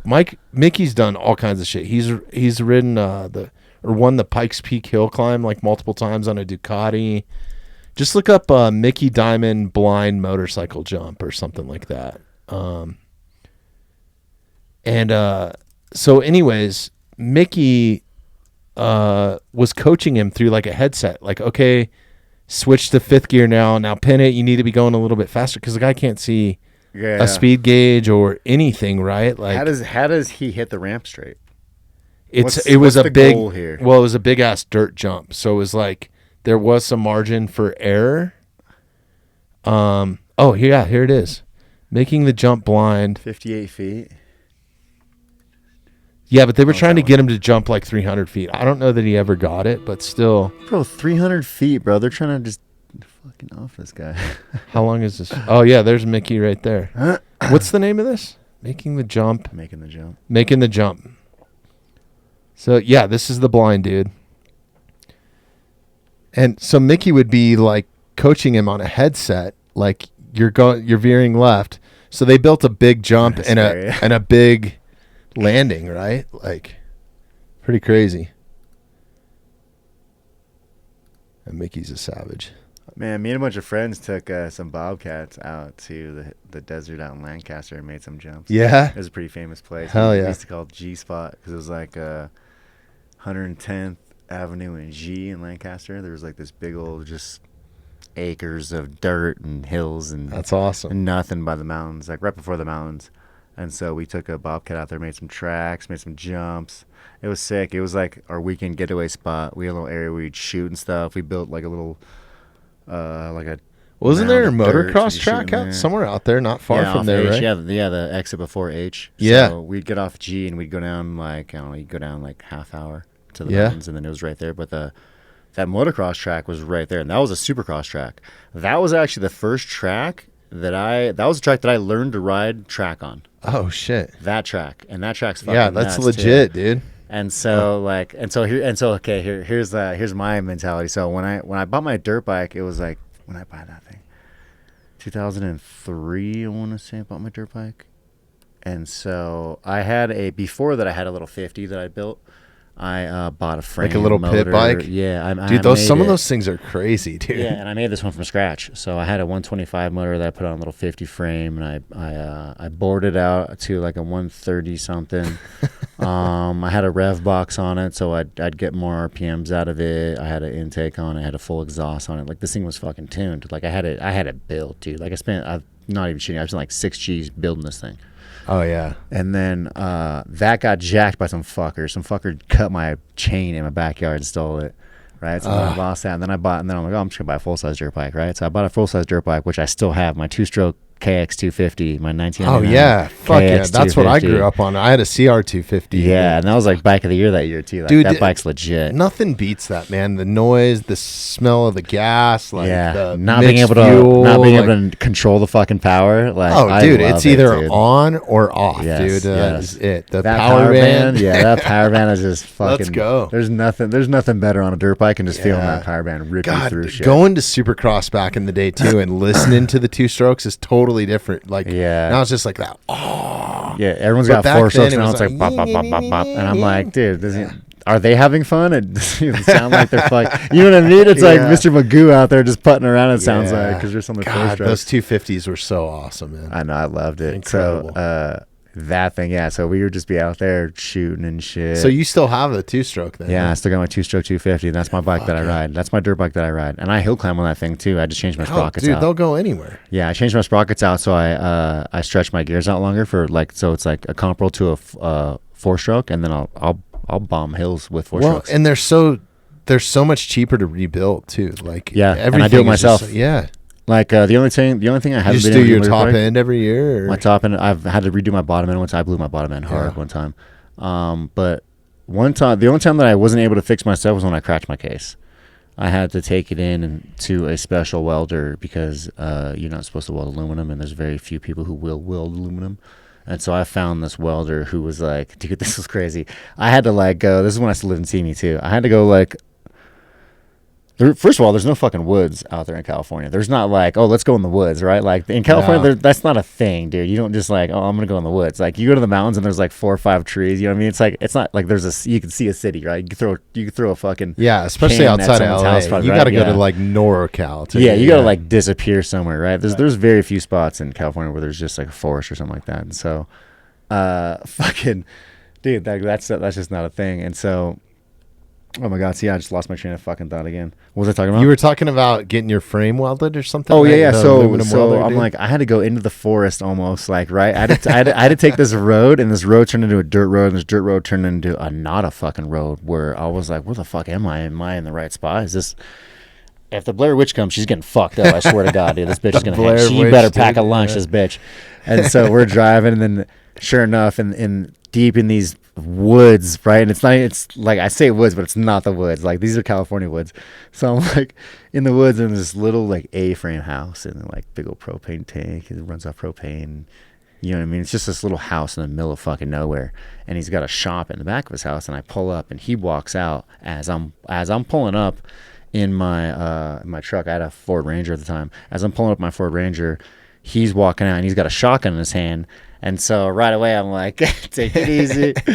So he's like, what are you doing here, son? And I was like, I heard you're a welder. He's like, who the fuck told you that? And I was like, just some people. He's like, yeah, well, I don't weld for anybody. And then I'm like, okay. And he's like, who told you? And it was crazy, right? So my grandpa told me about this guy. And my grandpa had passed away some years back, but I had actually talked to someone else who was a mechanic, who was an old dude that was from Simi, and he knew about him as well. And so he's the one that reminded me, because I was like, fuck, I'm just gonna buy a new crankcase. And so he's like, oh, just have this guy weld it. And I was like, oh my god, I forgot about that guy. So when I went there, and I was like, oh, this guy. And then I was like, oh, Corollas, Pichel, my grandpa. He's like, Corollas. He's like, that's your grandpa? And I was like, yeah. He's like, oh man, come in here. I'm sorry, son. And I guess they were like tight. My grandpa was a mechanic and like was like pretty like hooked up in the city, right? And so he brought me in, welded it to me, welded for free for me, just welded it, sent me away. Was like, yeah, son, I do welding, but he's like, I don't weld for people anymore because he was like one of those guys, like, fuck everybody. I'm out here just living the rest of my life out kind of guy, right? Yeah. And so I was like, damn, that's sick. And so he welded it for me, put my back together, and I haven't had any issue since. Things been legit ever since. But yeah, I love two strokes, man, and there's just nothing like it, right? I'm an old school guy. I love the old school shit. I don't care if it wastes gas or fucks up the environment or pollutes the ozone. If I'm having a goddamn good ass time, I'm having a goddamn good ass time. Yeah, man. and how much could those dirt bikes do compared to like jetliners and shit? You know what I mean? Like that's the double edged like. Yeah, right. And in the grand scheme of things, like we've actually reversed it. There's studies that show that we've actually reversed and closed the hole in the ozone that they were saying was going to destroy us in like the 90s or whatever that fucking bullshit was. So I don't know. It's kind of stupid. This whole global warming thing is kind of weird. I don't really believe in it. Like, I do believe the seasons change and the world is changing, but I believe it's just a cycle, man. It's just a season, and this world's going through seasons. And just because we haven't been here through all the seasons doesn't mean this fucking planet ain't going through seasons. Well, going back just to like climate control, man. Like, that's what I was talking about. It's like we live in such a climate controlled world. It's like if you live in Arizona or Southern California in the desert, you're rushing from AC to AC to AC. What happens when that shit goes out? You know what I mean? There's a reason why people don't live in the desert. There's a reason why people don't live in the Arctic. Like, yeah, and if they do, they live in a certain way, right? They live in the rocks, in the caves. They don't just live out and they don't have mud huts in the middle of the desert. Like, those people don't fucking last. You know what I mean? Like, they have to adapt with the environment, and so that's what they do. And I don't know, like if. This is my thought process on it. It's pretty similar to John Pena, which I don't know if you know who that guy is, but he fucking cracks me up. And so, like, I don't remember who it was. I don't remember who even started this whole global warming thing, but I remember when it started happening, and they're saying that our fucking planet's this, and the oceans are gonna rise, and yada yada. But then I was listening to John Pena, and it made me laugh because he's like, well, if the oceans are going to fucking rise, why are real estate companies still selling houses and beachfront properties? He's like, if the oceans rose 5 feet, he's like, we lose the bottom half of America. He's like, we lose a third of our land. He's like, do you really think that's really going to fucking happen and people are still going to sell houses to these fucking idiots on that kind of property? He's like, fuck no. He's like, because in global warming in 30 years when we all die from it, he's like, those houses are going to be gone. The loans are 30-year loans. He's like, they're not going to give you a 30-year loan for something that's not going to last 3 years. And then, you know what I mean? Right. So like that kind of stuff just makes me laugh because I'm like, yeah, it's like, I remember them too saying that if we don't stop using cars and gasoline, like we're going to be poisoned and this and that and yada yada. And honestly, if you live in LA, yeah, you are getting fucking poisoned because you could see the fucking layer of scummy smog. You can see it in Denver every time that we drive down. Yeah, you can see it in Denver too. Man, yeah, if you're outside looking in. We had my buddy Mark Morris in here. Shout out to Mark, dude. Another savage. Pro skier. But he was talking about, like, he's a guy that grew up here, and, like, I've noticed a change in just, like, the river pollution and, like, that sort of stuff. So I think that we are fucking up the environment. I don't know if it's translating to actual global warming. But he brought up a point. He was like, God, I remember, like, driving through the mountains and, like, smelling the trees. And he's like, now, like, with the windows down, you don't unless you're, like, on a 4-wheel drive trail. Yeah. And he's like, look at the side of the highway and look at the trees that are on the side of the highway. And the trees are literally, you can see a brown line. Like, if you go to an aerial, like, shot of it, just from all the cars on the freeway, and just those trees are eating exhaust. Like, you want to know something that I just discovered too? That the government in cities and states, when they plant trees in cities, they plant male trees. And so here's the thing with trees. Male trees produce the pollen. Female trees produce the fruit, absorb the pollen, right? I'm getting a lesson from you right now because I didn't know. They plant male trees. There's no female trees because they don't want female trees to drop fruit, make a mess in the cities, and so on and so forth. That kind of shit. Same thing why horse trails got eventually ruled out is because they don't want horses shitting all over the fucking streets. So it's the same thing with the trees. They started planting male trees. Now all the pollen, that's why you have such allergies and why you don't smell fresh air anymore, is because the trees aren't really interacting with each other anymore. It's just all male trees. They've bunch of gay trees out there. Yeah, a bunch of gay trees over here just docking with each other, you know what I mean? I was fucking around. But you know what I mean? Like, I think that kind of shit is how we've fucked up the environment more than anything. But I don't think we've so much fucked up as we've altered it. You know what I mean? It's kind of like the same thing as preserving or conserving, right? Well, it goes back to even just what they do to the rivers here, right? Because they flow off the divide. But depending on which states, so like recently, and just how many times a few have the years rivers ago, chose a new path to flow? You know what I mean? Like our river path has changed. Well, a few we times dam over them the up, years. right? Because Yeah. water's such a commodity. So it's just like from the headwaters, there's all these huge reservoirs. Yeah. Right. And then the fish are dependent on it. But then say like California brought some water rights off of the South Platte River not too long ago, which is ultimately turns into the Dream Stream, which is some of the... So in California did? It's the world's... Yeah, it's one of the world's like most sought after fly fishing spots. Oh, shit. In the world is right here in Colorado, and it's the Dream Stream. And so anyways, California bought some water rights to there's this tunnel that they built to divert the water. Why the fuck are they having their greedy little shriveled dicks in anything to do with over here? Well, it's crazy, right? So even just the water, like the snow melt flowing off, is bought by other states. So our snow, our precipitation here, all the water, we have all the water, but here we find ourselves in droughts and stuff like that, right? So it's like... It's because people are controlling it as a commodity, right? Yeah. And it's like, it's so funny because I have, some old, like my family homestead were like cattle ranchers, like right here. Yeah. A long, long time ago. And some of them still kind of have those old mentalities. They're like, they're just old cowboys, like mustaches like you, and like fucking look like Tom Selleck or something, dude. And Things are simple. They're like, yeah, if Grandpa would have had it his way, he would have just dug a ditch around Colorado, and like fuck everybody else, like type of mentality. That's one thing that I think we are fucking up the environment in that aspect. Like, you know what I mean? Like as far as the global warming and we're gonna ruin the environment. Like I think we're going through phases, but I think the things like that we do, how we alter the environment and nature. I think that's how we're fucking things up, and that's how we, in my eyes, become a virus. We adjust a resource and we make it ours so we could use it and abuse it, and we just suck it dry. And then when it's done, we fuck up the next thing until that's done. I agree on that. And eventually, it's going to catch up to us. That will catch up to us. But this world has so many resources. Like our population has to probably still grow a bunch for that to happen, right? Like I don't think our population is definitely pretty high up there, and we're definitely stretched pretty thin because we're not the best with finding a balance, right? We're not the best with finding our own equilibrium in the world, right? Like we abuse everything. We're the only species in this world that abuses everything. Like every animal, creature, species has a balance, right? And for them, there's a counterpart. But to us, we have no counterpart. Our counterpart is death. That's the only thing that counterparts us is death. Right. And so we're just going to abuse everything until we do. But I think that's what's going to really fuck us in the end is if we become over too populated and we do things like that. Well, just back to like how that affects so much. So like the flows are really important. Like you're not supposed to fly fish during certain times because of the flows, because once the water level drops enough, the temperature of the water goes up because there's not as much volume there, right? Yep. And it's not. What does that do with the fish population? The fish get fucked up, right? They basically start dying because they're cold water trout that need to live in cold water, and the water gets too warm, right? So, and then you have some asshole throw a hook in their mouth and pull them out for sport and keep them out too long to grab a photo for Instagram. Or they get dried out. Back in, huh? Yeah, it's too late. So, and I'm a fly fisherman myself, but there's just like, I don't know, man.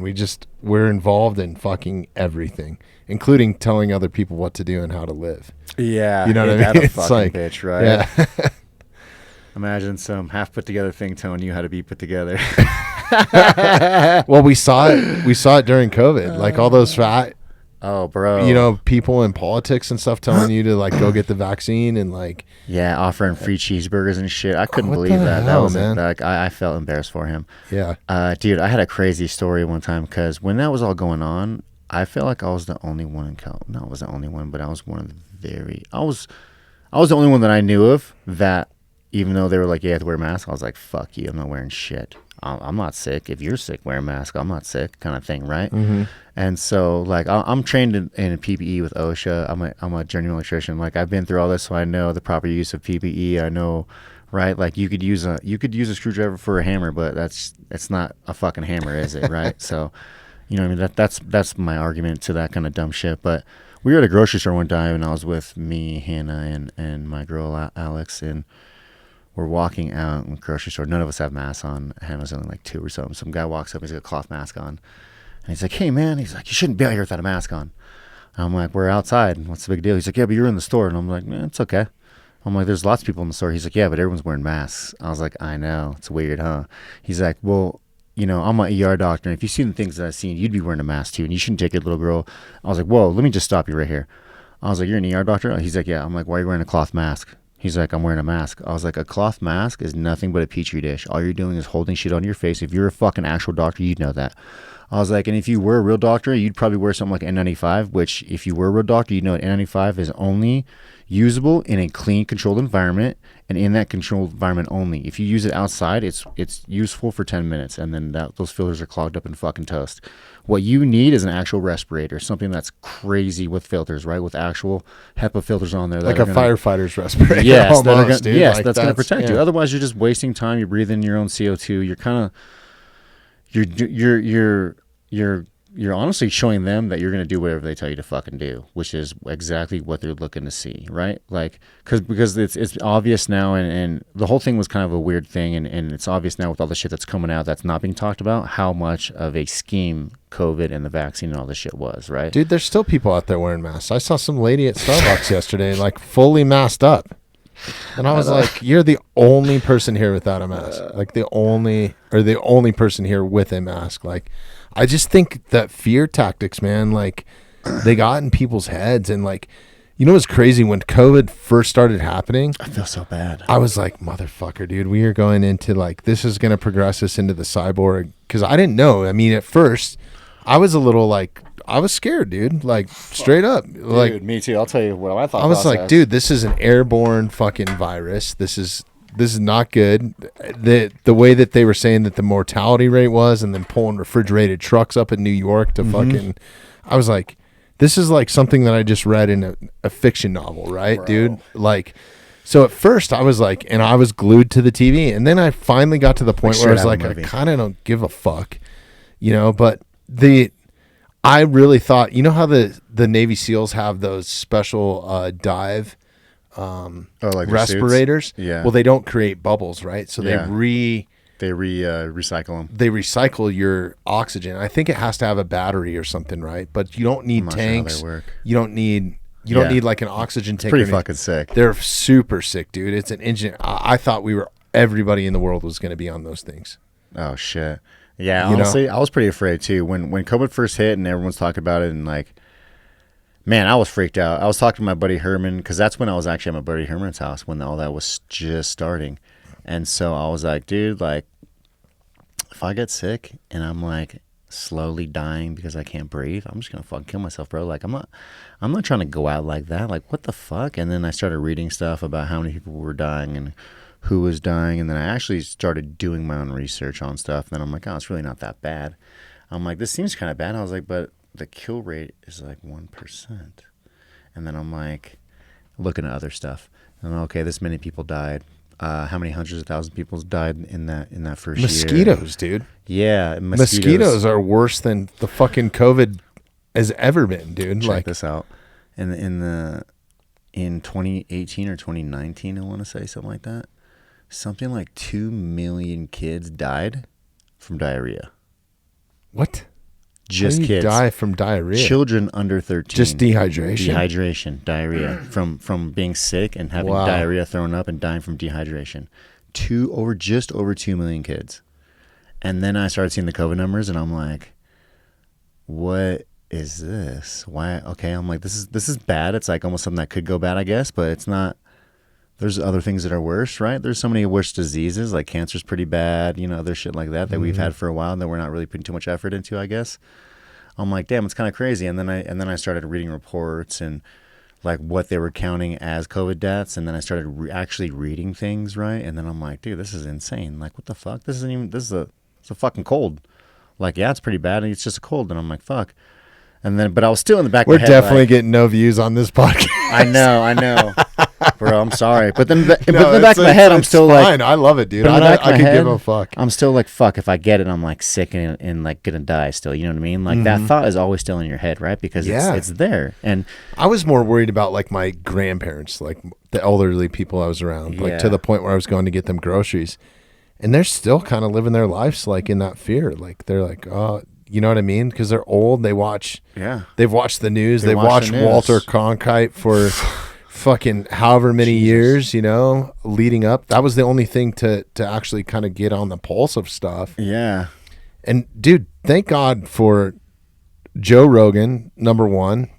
I think for like just having people on, having doctors, having some different and other doctors. I don't remember their names, but there was these 2 doctors that actually made a video early on, and they got wiped from YouTube and got their credentials actually barred and banned from them, but they got reinstated.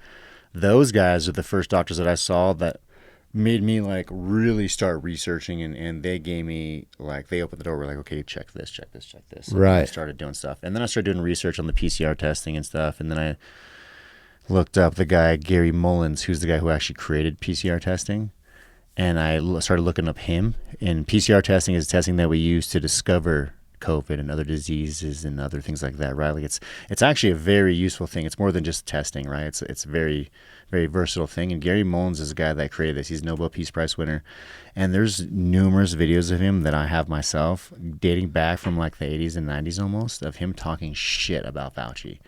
Saying Fauci doesn't know what the fuck he's talking about. He'll say anything for the camera, yada yada, this and that. And then he's like giving examples. He's like, I can't even like go back to what he says because it's like too smart for me. I don't know what the fuck he's talking about. But he's like explaining things, and he just laughs, right? And I'm like, what a nerd. He's like trying to be like, oh, this guy knows about electron microscopes and telegraphic this and that, right? He's like saying these fucking words, and then he's like laughing like nerd humor. He doesn't even know this kind of shit. You know what I mean? And it's like, I needed to fucking do all, you asshole. Like, can you explain that a little better for me, please? Right.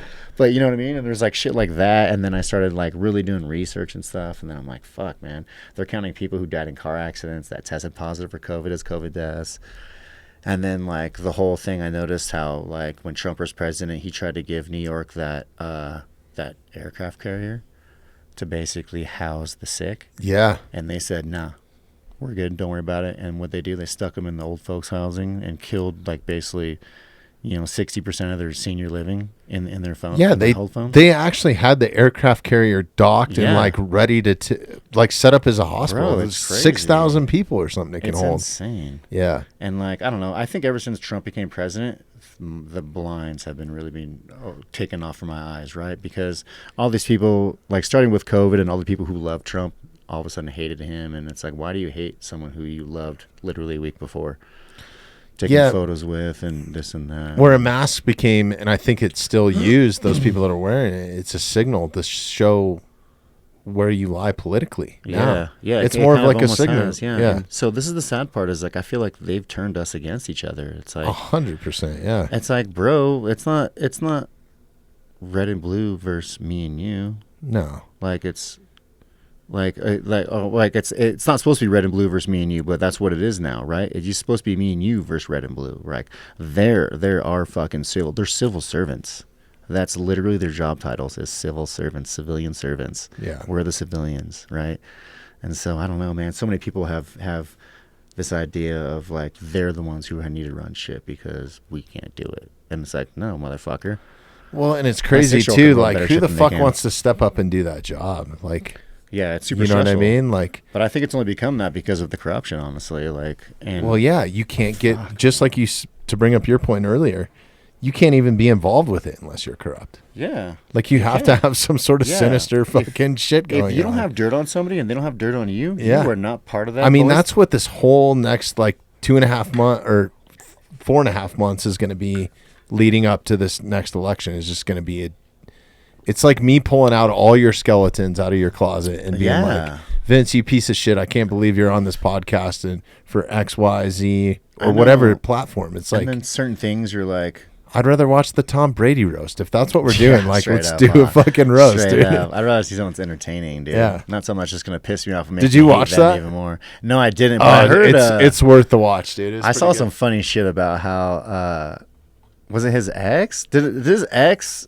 Was his ex or something? Something with his ex, like his ex Giselle, whatever. She was like, she cheated on him with some guy, some jiu-jitsu guy, whatever, and then like. She ended up breaking up with him because of the roast or something, like, you know what I mean, like, and then she's like trying to get back with him now or something. Oh, like, really? Yeah, there's like some Jerry Springer shit going on with that I read. It's almost like, there was a lot of the comics were not holding back. I think there was a joke in there about I don't want to spoil it. Just go watch it. It was awesome, and some stars came out in comedy, dude. Like, and some underground stars too. Like, I don't know if you watch Kill Tony, but like, I do watch some of the shit. That shit, I think that is fucking hilarious. Yeah. I love the offensive shit, man. Like, I do too. If we can't be offensive and laugh about it, right? Like in a controlled, especially in a controlled environment like that, like what's the point? Like, if you're being malicious, that's one thing. But if you're like joking, right, and it's like you're how about two people having a conversation, dude? It should be between. As we're recording a podcast, but like, are your feelings that fucking sensitive? Yeah, you can't handle a joke? Yeah, if they are, just turn this shit off right now, because this is not the platform for you, especially with you on as a guest.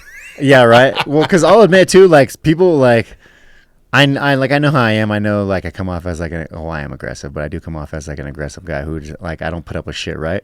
And so I know people sometimes are afraid to say shit to me or about me like that. But then when they do, like, and I fucking laugh about it, it's like really funny, their reaction when they're like, "Oh fuck," and then they're like, "Oh, it's okay for me to laugh too." So right? Like fans yelling at you from the stands, or like people saying shit. Yeah, like, I'll give you an example. So when I fought Bonfim, I was walking out and I could hear like it's like, oh shit, I could hear someone say.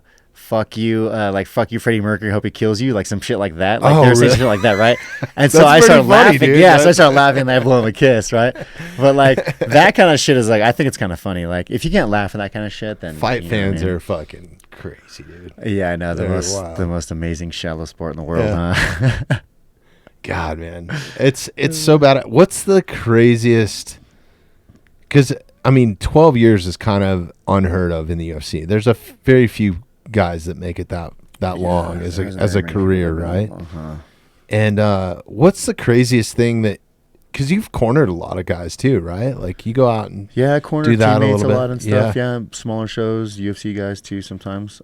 What's the wildest moment you've had? And like, did you go to Fight Island too at one point? No, I never went to Fight Island. Okay.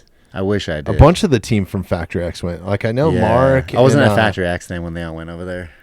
I think Yusuf went, didn't he? Right after. Yeah, Yusuf went. I think Brandon was out there because he was supposed to be like a stand-in.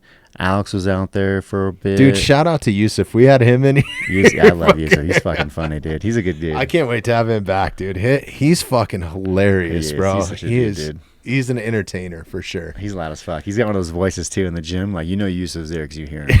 Like, you hear that motherfucker. He just makes me he's a person that when you're around him, it's infectious how happy he is, whether he's on camera or not. Like, just his post-fight interviews, like, that guy, if the UFC is not setting him up to be a superstar, they're fucking stupid, dude. Yeah, I know. And man, it's kind of crazy. He's had kind of a tough road too, and I feel like he's struggled to get back there, right? Until his last fight lost his contract and had to come back, right? Yeah, and I don't know, like, I admit he skidded a little bit, but fuck, man, he's always fought tough dudes. It's not like he hasn't fought tough dudes, right? Like, Yusuf's literally the only dude who's ever took Topuria to a decision, I think, in the UFC, right? Like, yeah. So he's I'd a love really to see good that fighter. run back. Yeah, that would be nice, right? But man, I feel like I don't know what the deal is, and I was almost like talking to him like, dude, who do we got to beat the fuck out of, bro? Why aren't you back there yet? Like, what's going on?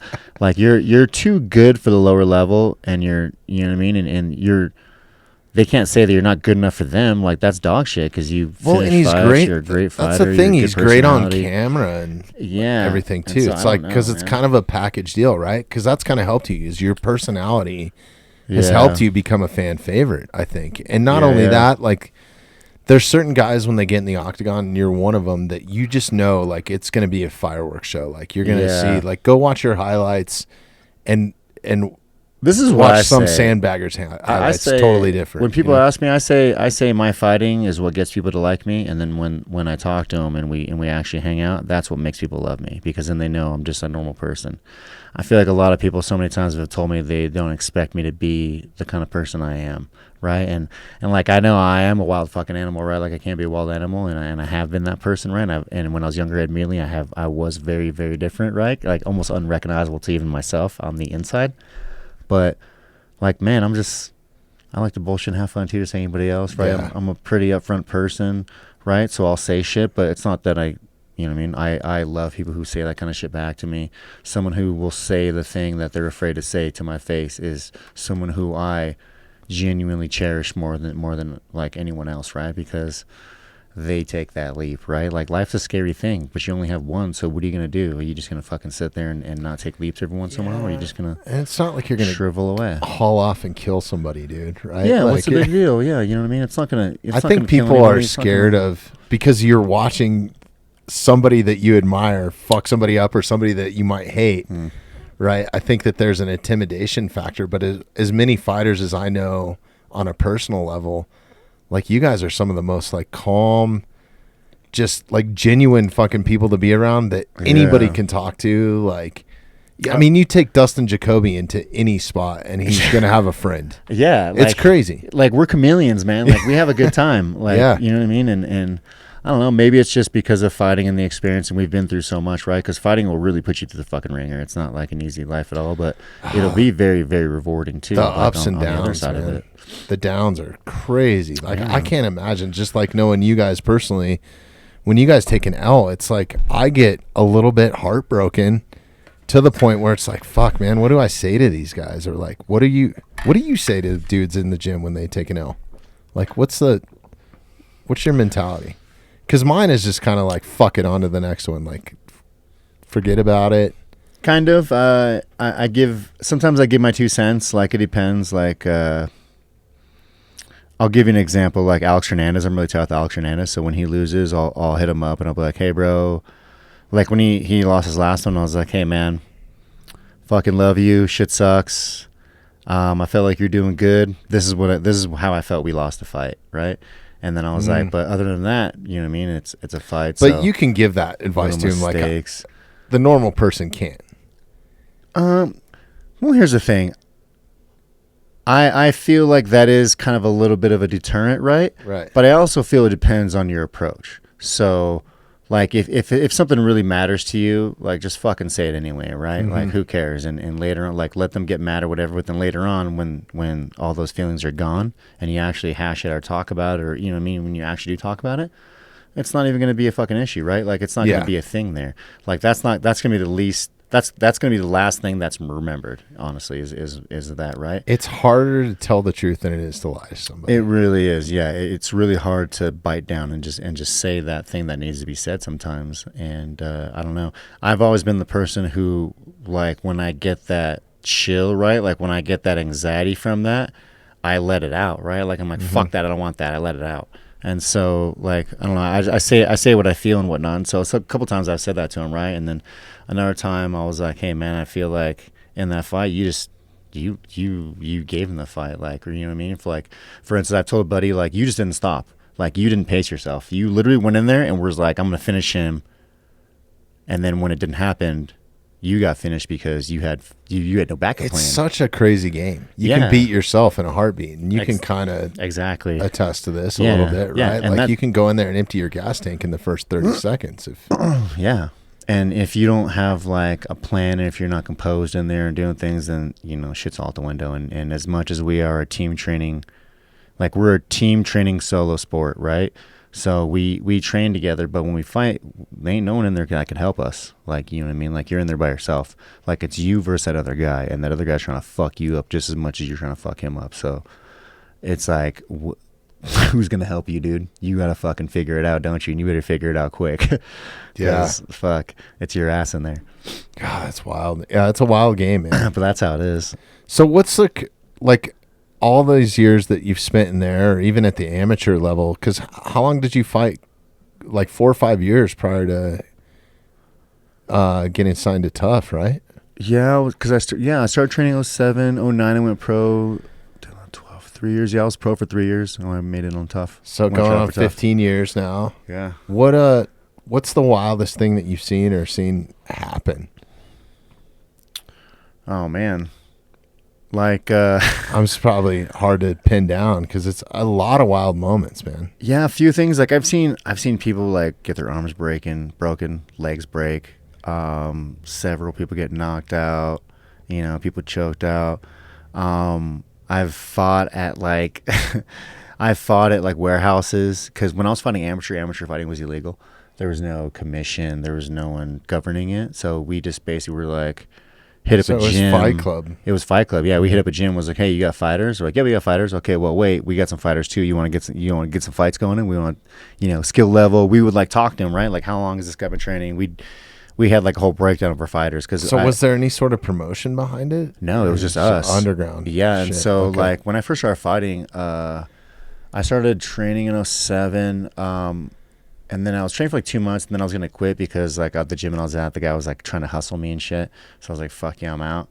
And then my buddies told me Big John McCarthy had opened a gym and he was trying out, so I tried out for his fight team and I made his fight team. And so we had like the original team. I want to say was like 32 or 34 dudes on the team, and then it got weeded down to eventually like 17, some like just about half, right? Every time we had tryouts, it would always get weeded out. Big John treat you good? He seems like a decent guy. Big John was actually a really cool fucking dude.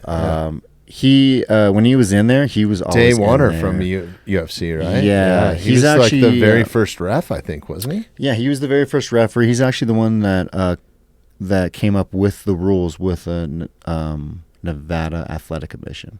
Okay, so he's the one that implement like the rule set for MMA today. Now, he's the does one. Does he own Bellator or some? I think he's maybe just like a shareholder. Yeah, probably just a piece of it, something like that. I'm not really sure. I haven't like talked to him and that kind of stuff. I haven't talked to him for like a couple of years actually. Not since like he like shut down and kind of like moved out of Cali. But yeah, I was training at his gym for a while, man, from like 2007 until Tough, right? I was training there. I got on Tough. So is that the gym where you guys were doing the underground fights at? We did it a couple times at his gym, which I have like one of my fights. I don't know if we should be talking about on mic. If we need I have one of my fights there, yeah, from the gym. I like video because I have all my amateur videos. I have it all like recorded and all my pro fights before the UFC. So I have all that stuff. Do you have a YouTube channel or something? Yeah, I do have a YouTube channel. Yeah, yeah. All right. And then so if you go on YouTube, and I think they're probably still named like look for like victim number like a pound sign. I am victim number one. There you go, right there. Victim number one. Tough interview. Oh, there's one right there. Okay, that's me. That's one of my pro fights in the blue boxing ring. That's my channel right there. Click on my channel. Maybe it'll be on there. It'll show you what's there. So it's From Hell Pichel is the channel. Yeah. Go to try video. Oh damn, you got dirt bike shit on here and all. I got some video games. Maybe make sure you subscribe to this, Derek, so I can go back and find it. Okay, here's all my fights. So all these fight videos are like videos that I made and I edited myself. Oh, some of this is gaming stuff too. Yeah, so it's gaming stuff. There's my shoulder surgery, my first shoulder surgery in like 2012. Oh, damn, dude. For my first loss, which I thought YouTube told me they were going to take that off because it was like, what is it? I think you can get away with it as long as as long as you list that it's got graphic content or something. I think you have to put like a disclaimer. Okay, so the victims are my amateur fights. Let's watch Victim 1. Those are all my amateur fights. Okay, so this is like in a gym or something. This fight is in there's Brian Peterson, my coach. This fight is in House of Champions in Van Nuys, California, which that gym is still there. And coincidentally, I started training at that gym like 10 years down the road. You can always tell by the camera angle if it's like below the bottom rope. Oh yeah, yeah. There's some underground shit, dude. There's our ref. Yeah, this is my first fight. I think I was training for like 2 months, and my coach Brian was like, "Hey, we got you a fight." I'm like, "What?" He's like, "Yeah, we got you a fight." I'm like, "Already?" I'm like, "What about anybody else?" He's like, "No, you're ready." He's like, "We're taking you." I'm like, "Okay, fuck it, let's do it." He's like, "This guy you're fighting is a purple belt." I'm like, "What does that mean?" He's a grappler. I'm like, "Okay." He's like, "So just don't grapple with him, just kick his fucking ass." I was like, "Okay." We get to this place at like, I don't know, 2 in the afternoon, and I fight right now. It's like 11:30 at night that I'm fighting. Oh, damn. So they put you as one of the later dudes. Bro, too, they had like 30-something fights with like martial arts intermissions. Did they have like announcer and DJ and shit there too? Yeah. Bro, it was like a goddamn convention. It was crazy. And just this boxing ring. Yeah, caught his kick right there. Fucking lumped him, dropped him. Sitting at his butterfly. I don't even know what I'm doing right now. I think we're just playing with hand control right now. I'm so green right here. This is just like my raw fighting ability right here in this fight. I turned around so I could see my coach. So how long had you been fighting? I was training for like a month and a half, almost 2 months at this point. Yeah, almost 2 months. Yeah, I'm just sitting on top of him. This dude's a purple belt. Oh yeah, he stood us up. Did you have any jiu-jitsu experience or anything prior to? No. So you just got it all from MMA, going straight in. Yeah, I just went straight in. Yeah, I started. I'm just like a very intelligent fighter. I've been in a lot of fights. Before fighting, I've been in probably at least like 50 to 100 fights in the streets. And so, like, I'm pretty well-versed in fighting as it is, reading people in fights. And so, like, when I started fighting and just coming into the amateur phase, it was actually pretty natural for me just to, like, start and beat the fuck out of people because it was nothing new to me. You know, I'd been in fights all the time. Yeah. The only difference is these guys were trained, so I had to be a little smarter. I had to actually think when I was fighting. Well, and you probably had to hold yourself back from doing some illegal shit, right? I mean, because that's a big thing with street fighting. I think a lot of people have the misconception that if they get trained in jiu-jitsu or taekwondo or whatever it is, that they're going to be able to kick anybody's ass in the street. Yeah. And then you meet somebody that unconventionally knows what the fuck they're doing, they will fuck you up, dude. Yeah, and so a funny story is when I got introduced to fighting, I was at a party and I was with my girlfriend at the time, a couple of buddies, and one of my friends, Josh, who was like, you know, a little shorter than me, he was like shoulder height on me, and I'm 5'10", so he's a small dude. And I seen these two dudes who were like talking to him, and his body language didn't look like he was comfortable. And so I went over there and I was like, "What's up, Josh? You okay?" He's like, "Oh yeah, I'm good. I'm just talking to these guys." And okay, I'm like, "Just let me know if you let me know if you need me. Come over here." And the guy's like, "Yeah, he said he's good. You can walk off now." And I was like, "I wasn't fucking talking to you. I'm talking to my friend here." I was like, "I don't like the way he's standing here while you guys are talking to him." And then he's like, "Well, maybe you should go before we kick your fucking ass too." And I was like, "Oh, see, that's the thing that I thought was going to happen. And I thought you guys were threatening my friend here." And I was like, "So if you guys want your fucking ass kicked, I'll beat the fuck out of both of you right now. I have no problems." The guy's like, "Oh yeah." And I'm like, "Yeah." So I was like, boom, I cracked him, right? That dude's on the ground snoring. His friend there's two of them. His friend tries to hit me from the side. And I like duck it. I swing, I miss. And then like the crowd comes in, right? It gets broken up. And then the dad comes, escorts me out of the house. By the time I'm out of the house, I'm like walking to my car, and the cops show up to point me out. There's the fucking guy. So they're talking to me. They're like, "What happened?" Yada yada. I'm like, "Oh, this guy was talking to my friend here, my friend Josh here, and I didn't like it, so I went over to see what was going on." Then the guy got an attitude, so I fucking decked him, and he took a nap. And then the other dude tried to fucking talk shit. So we like almost got into a fight, but then everyone got in the middle of it, and yada yada. And then so. Talks to my friend Josh. My friend Josh tells him whatever he told them. He's like, "Okay, yeah, it's a story." And then they come out, and they're like, "Yeah, you arrest those motherfuckers yet? Da da da, this and that." And then so the cop's like, "Well, let me talk to you too." Talks to that guy, and then the cop's like, "Okay, if I'm gonna arrest them, I'm gonna arrest you too because you're the one who was instigating with this guy." And so it sounds like a good cop, man. Yeah, right. Because fucking there's some dudes who'll just straight take you both to jail. And the cops already knew me, kind of, admittedly, because I've been in a lot of fights already at this point, right? And so like I was notorious. Like I had a Honda Civic with no front end on it that like all the cops all knew me. I was on probation. Every time they saw me, I got pulled over. The dogs were in my car. It was like a daily fucking thing for me, bro. It was crazy. And so like they knew me, and I'm like, bro, like, is this all in the valley? It doesn't see me valley. Yeah, it doesn't see me. So, and the crazy part was we used to live in LA County, like in Canoga Park, in like a really bad area where like we weren't even allowed to go outside because people would just get shot all the time. And so where I grew up, like someone said something to you, like it was time to go. You know what I mean? Like if someone like I remember my first fight in school, some kid was talking shit to me and I just cracked him. And then the teacher's like, "Why would you fucking hit him? This and that." You know, she didn't say fucking, but she's like, "Why would you hit him?" I'm like, "Because he was yelling at me, like he wanted to fight." And so I don't know what, I didn't have anything to say. He wanted to fight. I hit him. Like we were fighting, I guess. Like, you know what I mean? The way he was talking, I thought we were fighting, so I just hit him. Yeah, I think that's another thing that people take for granted, man. Like if you don't stick up for yourself and you're in a bad neighborhood, it gets known real quick. Yeah, because like I never really got fucked up because all like the homies that I lived with in that apartment complex like liked me, right? They took a liking to me, And so that was like a problem. My mom hated it because she's like, you're not going to like this fucking gangbangers and this and that. And then I was kind of like, I was never really like that anyway. I never was like wanted to join a gang or be like, but I like those dudes. They were like fun to hang out with, right? And they were the gang that were there, right? And so hanging out with crazy people was fucking fun, man. Yeah, like, it was exciting to me because I was like, dude, these guys all had guns and shit, knives. I was all like, when I hung out with them, I could play with their knives, right? And I could like throw it in the right. I was throwing knives in trees and shit, right? And they would play like ditch with me too, which is like it's almost like freeze tag kind of thing, right? Like we'd play ditch, which was like hide and go seek, but when you got found, you could run, and if you made it to the safe zone, then you were safe, right? And if you got caught, then you're fucked. You're the next asshole. So like we'd play that in the whole apartment complex, right? And there was like, dude, there was a lot of us. There was like probably 30, 40 of us that would play this game, and it was crazy, right? Damn, it was crazy. Dude. Yeah. And I wasn't allowed to go out very often, but when I was, like, we'd all have these games in play, and so I remember. That sounds fun. I'd play that shit right now with 40 people. Dude. Yeah, right. It was, dude. It was fun. It was fun as shit. And like, I don't know, kids don't do that these days anymore, right? And like, I started reminiscing because I was like, damn, man. I was talking to Hannah and.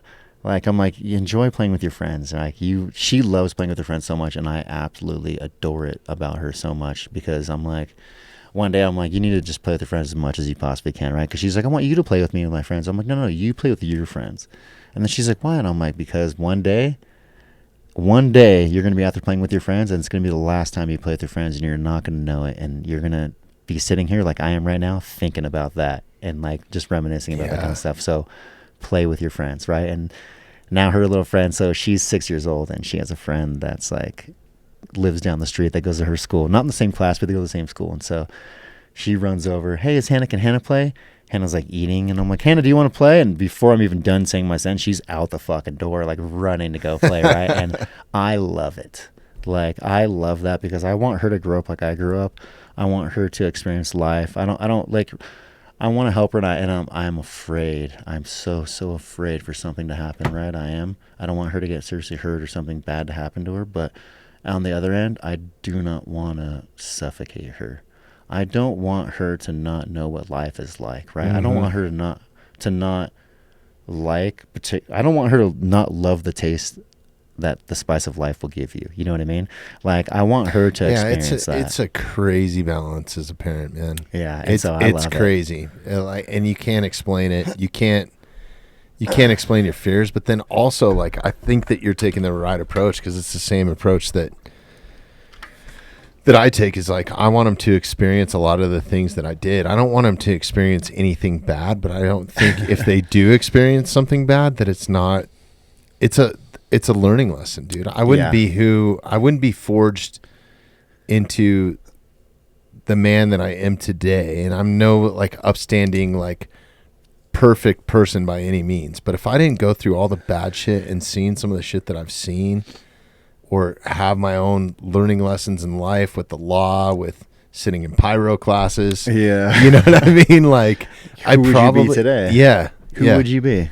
You know, Yeah, I don't know who knows, I'd be man. without all the crazy shit, but And it's like you got to set them up for success too. That's the biggest thing is like, yeah, and sometimes setting them up for success is them learning shit on their own. And like, if you're just this helicopter parent and you don't let your kids do anything, or you protect them, or you baby them, or it's like you're kind of hindering them in the future. Yeah, you know what I mean? Yeah, I don't want her to not be able to work through things on her own. Yeah, right. Because one day I'm not going to. These poor guys are sitting next door.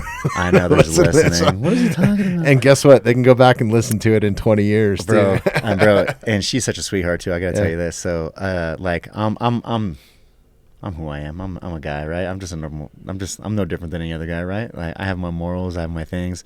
And so when I get mad or I cuss or I'm just doing guy shit or I'm like fucking with people or I'm being just an asshole, just an incomparable asshole sometimes, I look at her and I'm like, oh shit, honey. I'm like, you know what? Don't be like me. And she's like, don't worry, I won't. Oh, that's bad. I'm not gonna be bad like you.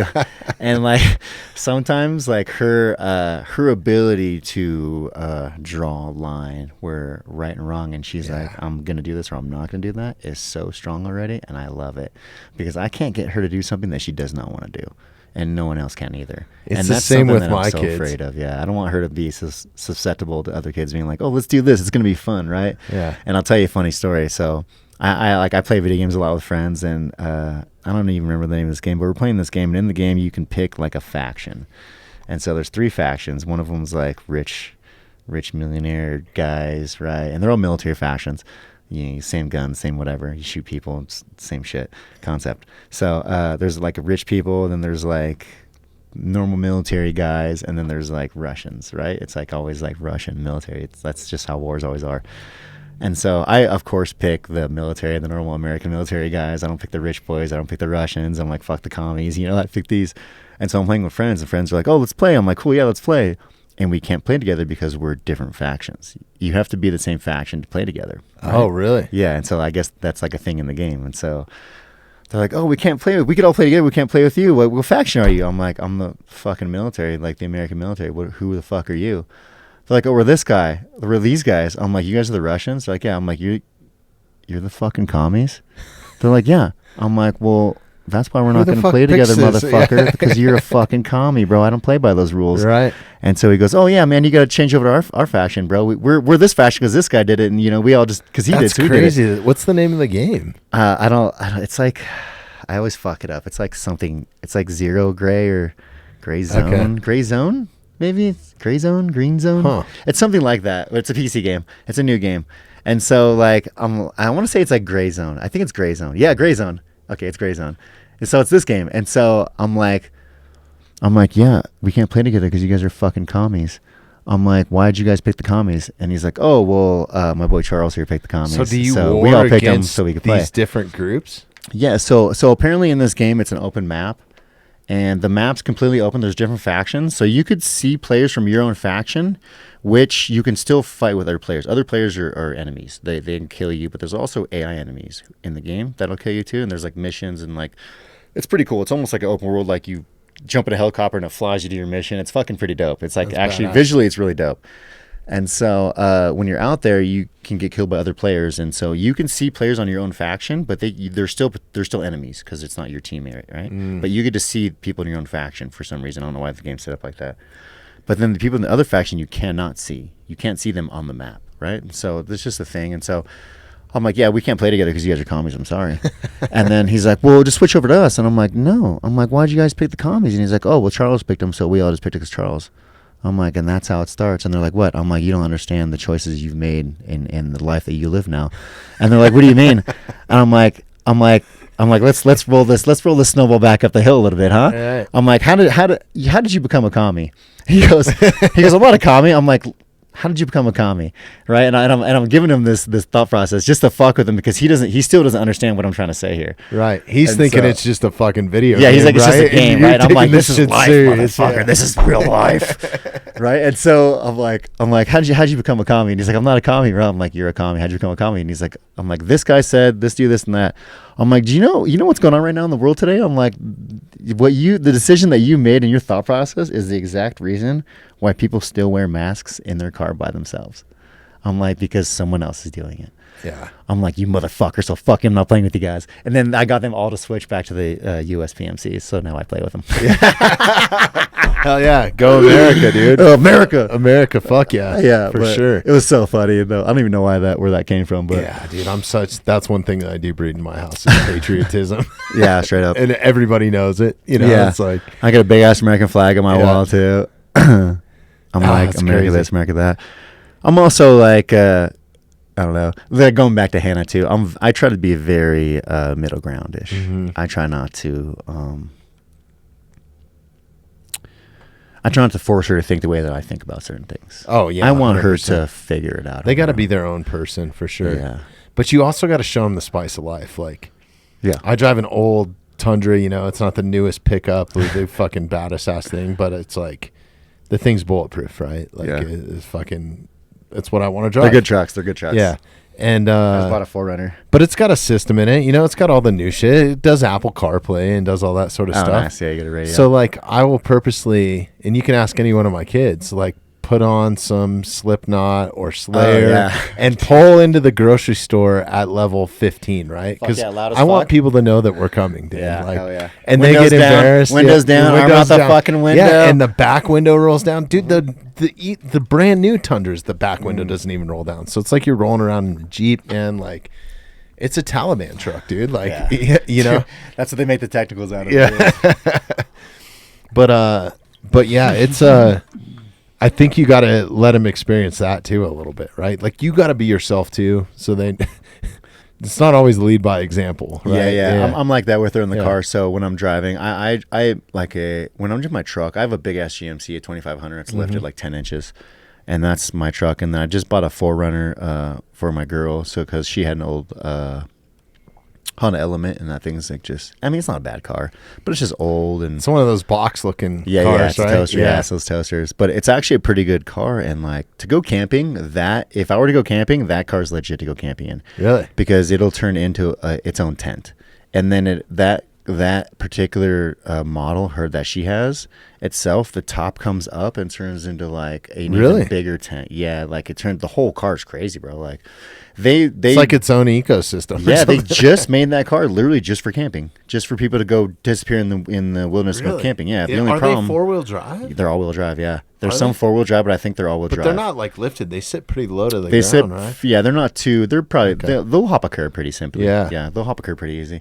But they're not super big. But I have seen some lifted up with some like 31s, and I'm like, do we need to do that to your fucking shit? And she's like, no way, this thing's fucking my poor little car. And she's had that thing for like 20 years, like basically brand new. She bought the thing brand new. It's an 05, I think, or an 06. And so I'm like, yeah, we should just get rid of this thing and get you something new. She'll get rid of your fucking cars. I'm like, I have a 2012 Honda Civic, right? It's got 140,000 miles on it, which is like half of its life, maybe. And then I have that GMC, which I'll get rid of. I'm selling the GMC. I don't want the GMC anymore. It's too big. And I bought that 4Runner instead. And so I'm like, yeah, I take this 4Runner. But then I like got her driving that thing, and she's like, oh, this thing's so nice. And I'm like, yeah, let's sell that fucking piece of shit, please. Right. Just get rid of that thing.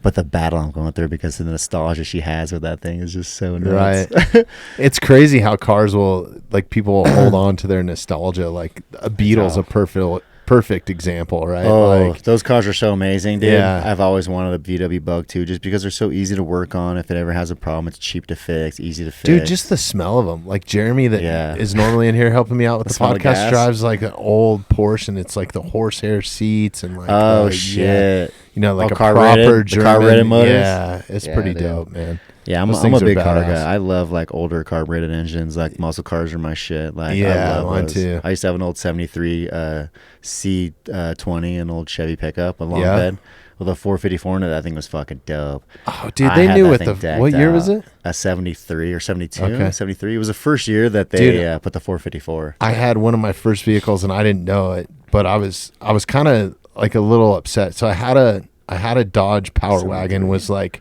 my first truck, right? Those are dope. And it had a 400 in it, and I blew up the engine. Oh fuck. Yeah, right at Red Rocks. Like I ran it out of water or something. It had a coolant leak or some shit, and me being young and dumb. Damn. So anyways, my grandpa hooked me up. He's like, well, there's this car down the road for sale that I know somebody that has a car.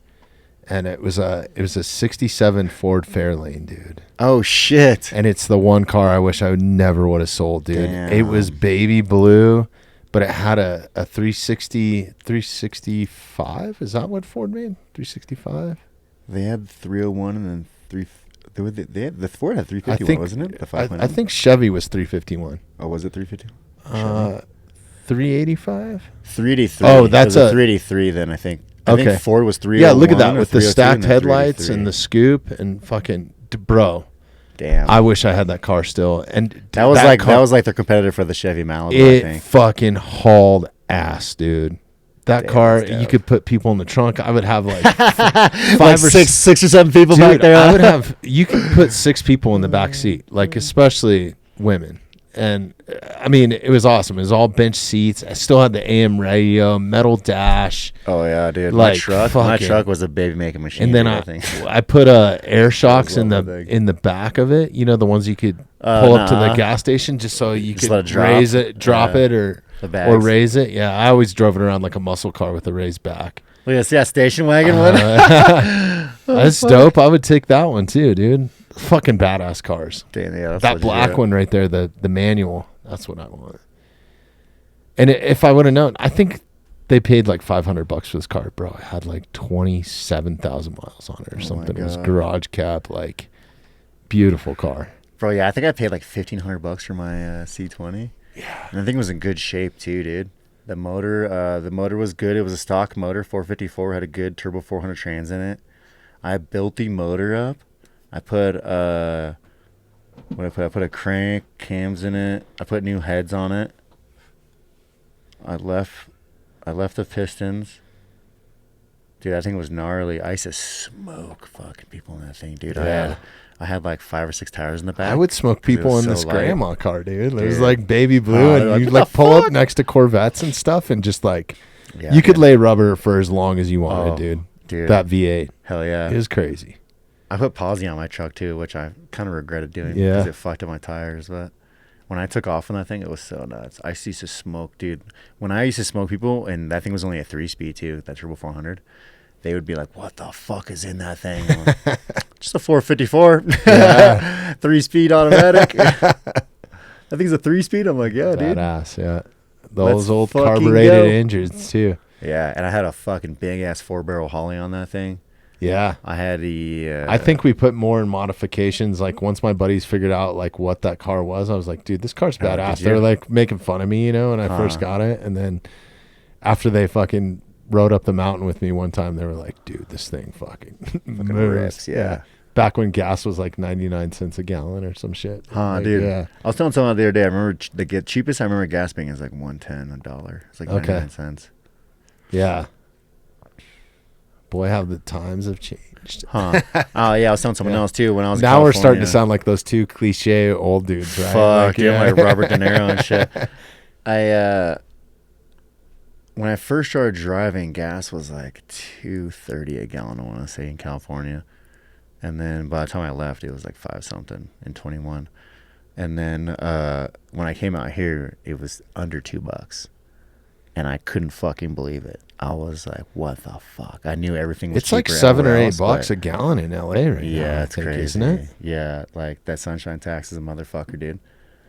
I don't know how Newsom took that state from being like in the green heavily to very deeply in the red in just the short few years that he's been there.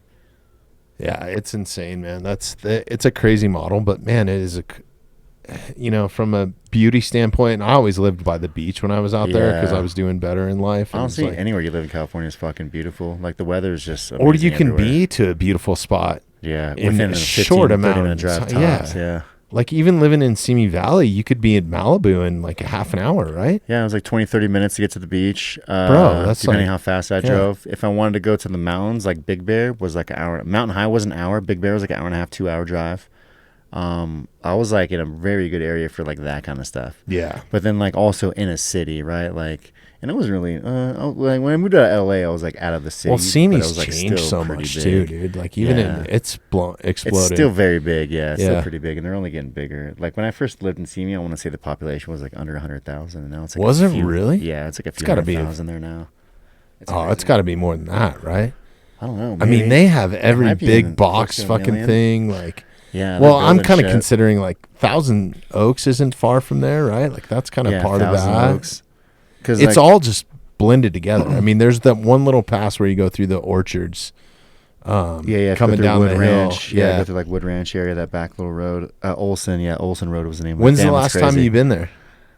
Well, since I left, I haven't been back. Dude, I was just there 2 months ago. Oh, for real? Or it might have even been last month. I Yeah, love it's June. man. It was last month. They built all these wildlife like overpass things and stuff. for It's real? crazy, dude. It looks totally different. That's I was crazy. like, whoa. Yeah, One of the imagine it's coolest gonna be things so is different driving there in the there. morning and seeing that inversion fog or whatever that Oh, happens yeah, from the yeah. plants. It's fucking cool, dude. Yeah, it's kind of nuts, huh? Yeah. Yeah, I lived out there. Just so beautiful, right? Like, beautiful people everywhere, and honestly, any kind of resource you want. Like, if you want to live in a place where you don't really have to think about like, am I going to be able to get this or be able to get that? Like, California's a place to be. Like, you know what I mean? If you could afford it and you like are willing to pay that extra money that they pay for literally everything, like it's such an amazing place. It's such a beautiful, like, just awesome place. Like, perfectly located, the weather, the environment. Like, I don't know. It's just such a awesome, beautiful state, right? It's just one of the most beautiful states. Yeah, no, I really think it is too. Especially like if you look at the state in a whole, like everything that they have from like Pebble Beach to fucking, Mammoth is Yeah. insane. And like what, like why though? Is it like the weather, or did, like Hollywood do that? You know what I mean? Like I feel like Hollywood has a big part of that because everyone went there because the gold rush and then San Francisco rush and all that other stuff is probably what like was a big part of it. But damn, man, it's become such a cool such a cool state. But I don't know. At the same time, I feel like it's also like starting to fall apart too from the inside out, right? Like it's such an amazing, beautiful looking state, but on the inside, it's like I think rotten. It's the cold. Yes, I agree. I think it's the culture, though, right? Like, I think it's kind of like I've traveled quite a bit. Like, in my past careers, I was very fortunate going with rock bands. We were in different countries sometimes daily, right? And I feel like every continent, every sort of kind of has their like LA or their West Coast like sort of vibe country. Yeah. Like if you go to the EU.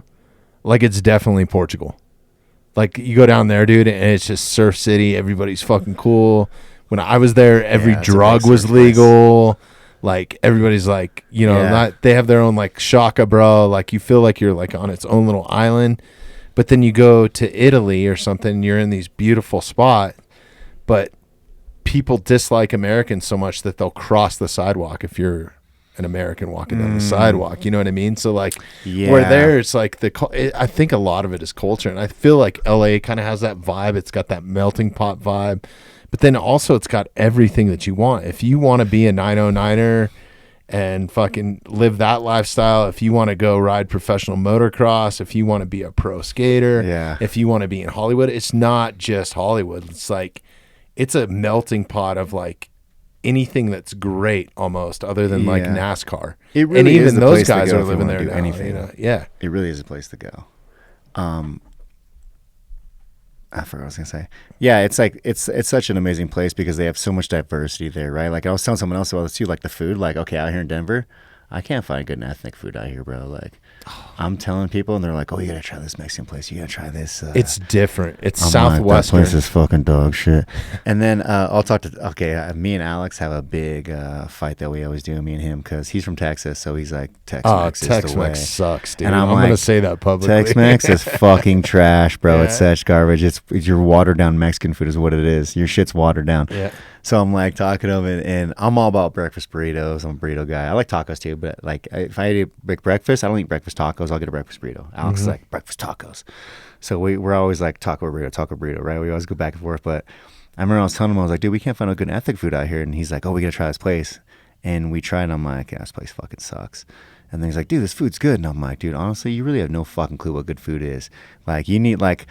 I talk a lot of shit about California, but if we ever go back there, I'm going to show you what real food fucking tastes like. I'm going to take you to an actual Mexican food place to get that. Oh, you got to go down to San Diego or real someplace. Mexicans. Yeah, down there in San Diego. Homemade tortillas. Straight up, dude. If you want like some good Mediterranean food or something, right? Like I will find you some good Chinese food. Like that's not like normal Chinese food that like we eat, like our orange chicken and shit, right? Like some actual Chinese food. Like P.F. Chang's. Yeah, right. Yeah, or some shit like that. You know what I mean? Yeah.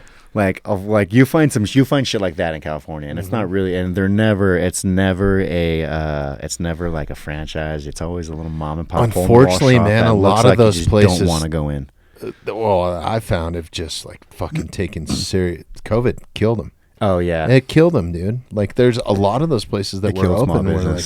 Yeah. Even in San Francisco, man, there were some amazing sushi spots and stuff that are just like fucking nothing's opening. Yeah, they got dude, all those places that are like very far left ran where they're like, we need to do this. This is how we do it, right? And it's like, where's your thought process behind this? You're just jumping to conclusions. Like, let's have some actual fucking brains behind their decisions of what we're doing. You know what I mean? Like, I don't know. I could have like I feel like a 10-year-old could have really handled the COVID situation a lot better. Like if you explain, I think a lot of them like, did what's going on. Yeah, it's like pretty crazy, right? And the things that are hard to deal with.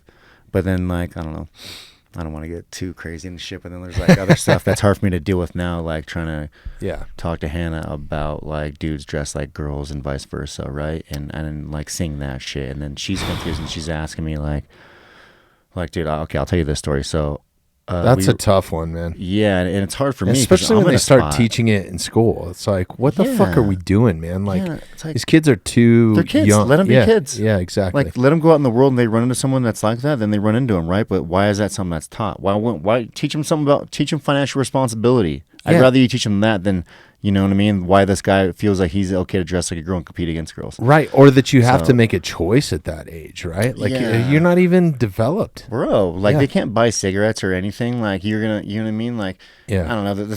To say, like, the weird shit they say, and this is something I really hate about California, is they passed a bill that if a child doesn't want to go home to their parents, the school can take that child from the parents. Like, what? And the government can take that child from the parents. No. Yeah, it's like there's crazy shit like that that's going on that people don't and that's realize. The problem is a lot of these teachers are almost coming up with an indoctrination to their beliefs. Yeah. So it's whatever your teacher believes, because now they have freedom.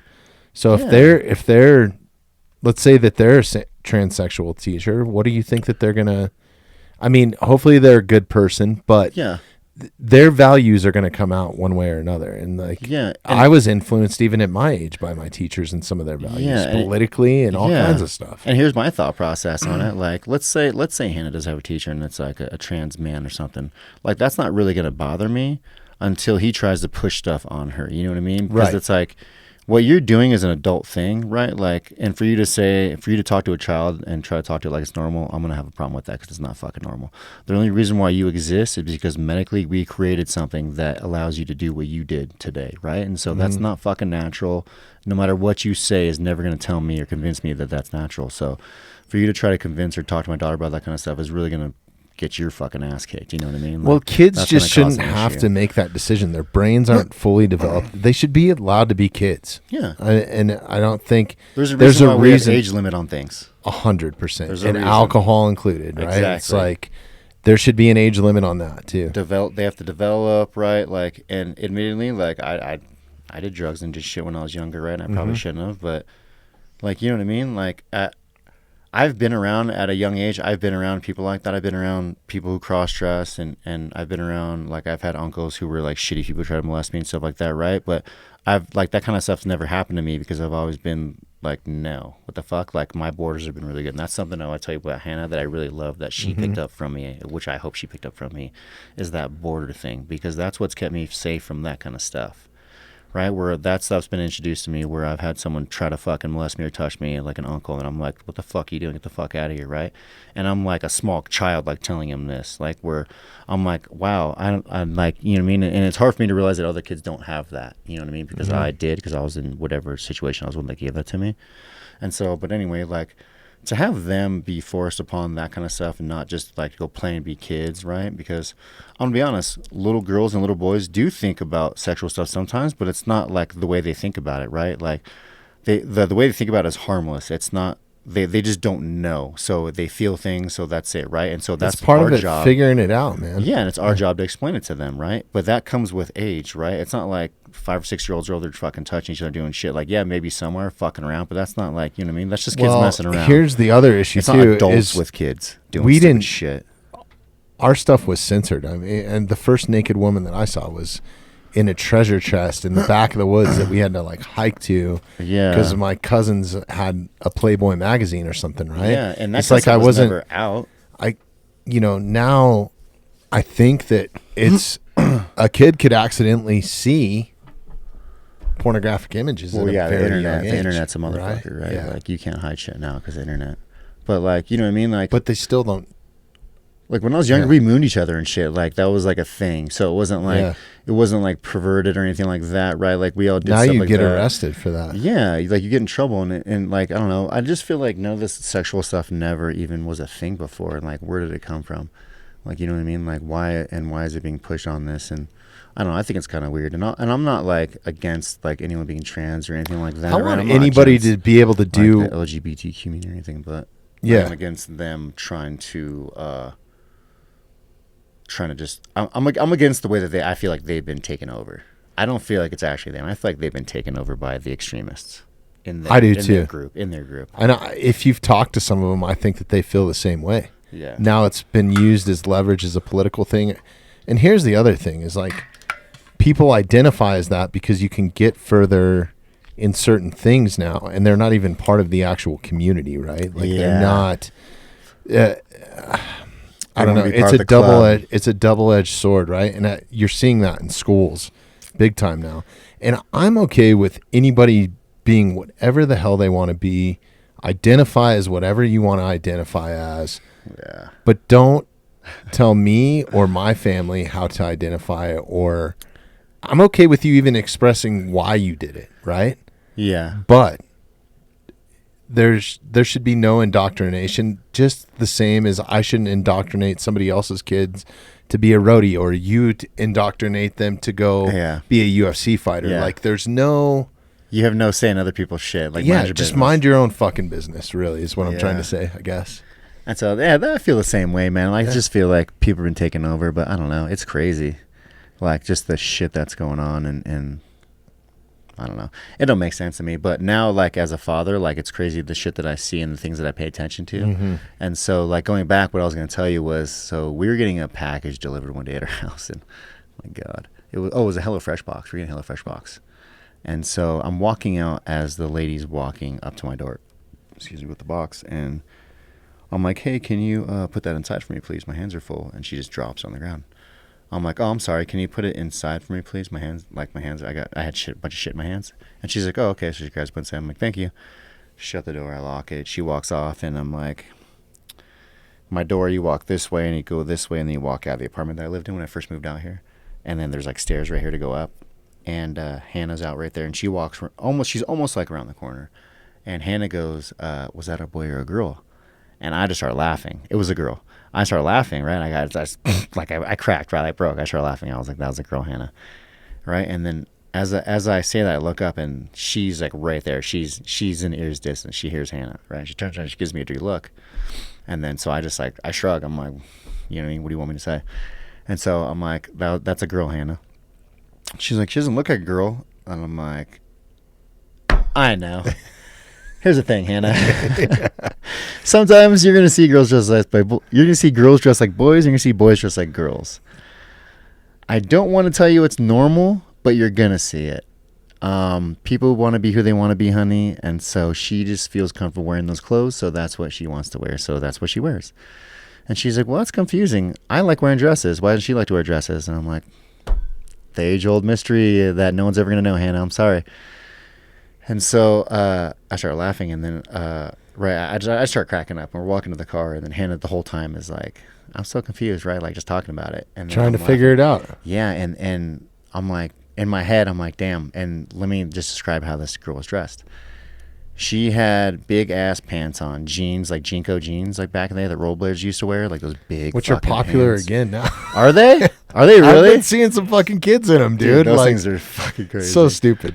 And so she had those on, and she had a hoodie on, a pullover hoodie, like a dark gray pullover hoodie with the jeans. Hoodie was way too big for her too. She had a beanie on, like a brown beanie, and she had piercings in her face. Nose, lip, ears, and then her hair was poking through her beanie, and she had like purple hair in the front, and then the sides, one side was green and one side was blue. And so this is the girl that Hannah was like, is that a boy or a girl? And so I did that, and then I was like, holy shit.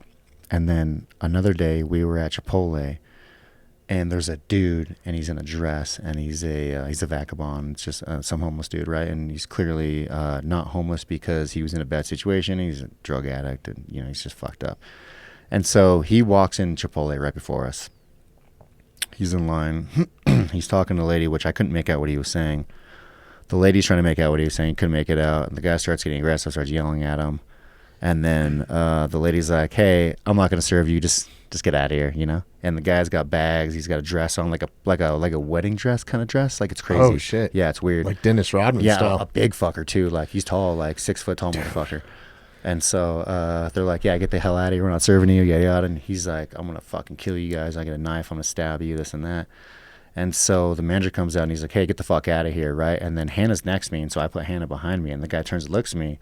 And I'm like, hey, buddy, maybe you should just go, like maybe you should just get out of here. And he's like, oh, you want some trouble too? And I was like, no, I don't want no fucking trouble. I was like, but you need to get the fuck out of here. I was like, and if you don't leave and you try to attack me, I was like, I am not going to hold back, dude. I was like, I'll probably kill you. Like, I don't care. I'll probably kill you. Right. And then so he's like saying shit to them, and then the manager comes out, and then eventually I just like started shoving the guy. I was like, fuck, I gotta get rid of this guy, because they're having a yelling match, and everyone's just kind of like looking at him, right? So I'm like, it's just escalating the situation. Yeah, it's getting worse. Yeah. So I'm like, okay, I gotta get this guy out of here. So I tell Hannah, I'm like, stay right here, don't fucking move, right? If something happens, just stay away from this guy, right? To hide behind people. So then I push the guy, and he's kind of fighting, but not really. I shove him outside. I finally get him outside. Boom, he's outside. We go back, and everyone's like clapping. I'm like, bow, right? We go inside. And then I order my food. They give me the food for free, and then we take off. And then Hannah's like, what's wrong with that guy's brain? That's her thing now. What's wrong with that guy's brain? And I'm like, fuck. I'm like, I don't know, Hannah. I'm like, that's one of the situations where I told you you're going to see things that you aren't going to make sense. It's just not going to make sense. There's no way for me to say it to you, but it's not going to make sense. So just try to stay as safe as you can when you're in the situation that you don't feel comfortable, okay? And she's like, okay, cool. And so, like, we have another situation. We run into someone who's similar to like that. Not as bad as that guy, but like someone who's pretty irate. And we were at, where were we? I think we were at a fucking courthouse or something. We were, bro. I was getting my concealed license out here, and I took her with me. And there was someone in the police office, or in the thing, like yelling at the cops, whatever. And they ended up like all coming out, fucking like surrounding him, talking to him, whatever. But then I was like, Hannah was like, oh, I'm staying behind you, right? After that, and she was like, I stayed behind you the whole time. That was scary. And then I was like talking to her, and she's like, yeah. She's like, I didn't want that guy to like start fighting with the cops and stuff like that. And I was like, I know. I was like, I don't think they would have fought him. They probably just, fuck that dude or something, whatever. But I was like, I'm glad you stay safe. Like, be safe, you know what I mean? I'm like, damn. Yeah. But that's the thing that I worry about, that I was like, I'm so worried well, about her. Well, I think you got to have those conversations. And I think a kid's non-filtered perceptions, man, are so vital. You need to be able to disseminate to them that, yeah, it's not okay to act this way or to be this type of person. You shouldn't condone that just because you're wearing a dress. Like, I guess that's where I'm getting at. And too many people are just okay with it. You're right. And I see too many videos of like dudes dressed like girls trying to go to women's bathrooms, and then people filming it instead of like fucking that dude up. You know what I mean? Because that's all he really needs is just one good rap in the mouth. Just one good, you know what I mean? Just one good punch right in the fucking mouth. People are using it to their advantage, and reality it's not, will set in. Yeah. And I think it would probably stop that. But I don't know. We're becoming a civilization in an age of a civilization where we're not tough on crime like that. We're making laws to protect ease it. Yeah, we're making laws to ease it for them instead of like, you fucked up. You know what I mean? You need to deal with the repercussions of your action now. Like, I'm not saying you need to get fucking filleted or killed or anything like that, but you need to. Oh, you wouldn't survive 1950. Yeah, right? You need your fucking ass kicked at least. Like, something has to happen to change that broken thing in your head that makes you think this way, because that's just not fucking right, dude. That kind of stuff is weird. Yeah, and I think trying to force it on other people too. I think, Yeah, what happened to be American and just minded your business? Unfortunately, it used to be like a mental illness, and now, you know what I mean? Dude, it still fucking is. It's wild. Dude, we've been burning through time. I want to be respectful of your time. We've been in here for 2.5 hours, bro. So, yeah. Just bullshitting. Let's talk about real quick before we jump off. What do you got coming up next? Is there anything? I know you just got back from Brazil, right? Yeah, I just got back from Brazil in that fight, man. I had to do some things. I got rid of my manager, Jason House. I feel like I had to do it for a while, and this fight was kind of just like the tipping point for me, I guess. The situation that happened with us in November was kind of fucked up, and it was like honestly all on him. Like, man, he didn't make weight. Bonfim's his guy too, so it was like a really weird situation. That was shitty, but I think he did the right thing there, man. Like, you start letting people cross that line, it's just going to continue to happen. I know, but here's the thing, like, okay, morally, the decision I made was a decision I would have made. It's a decision I would have made, right? Morally, and I made the decision because that's the decision I would have made, but Financially, I was not in a position to make that kind of decision. I wanted to accept the fight because I needed the money, right? Mm-hmm. Had I not needed money, I would have made that same decision anyway. Said, "Fuck you." He was clearly trying to cheat. It was obvious he was trying to cheat what he was doing, and so I wasn't, you know what I mean? Like, I wasn't playing that game. And so the second time, or in that time out there, we're talking to Jason. Jason House, my manager, was the one who actually told me, like, don't take the fight. I don't like this. Don't take the fight. Get your fight money. We're going to take your show money, and we're going to Did you lose out on money on that? I didn't get paid. Yeah. And so I was like, okay. And mind you, before this, the 2 years is I was struggling financially. I fought Madsen. I lost, right?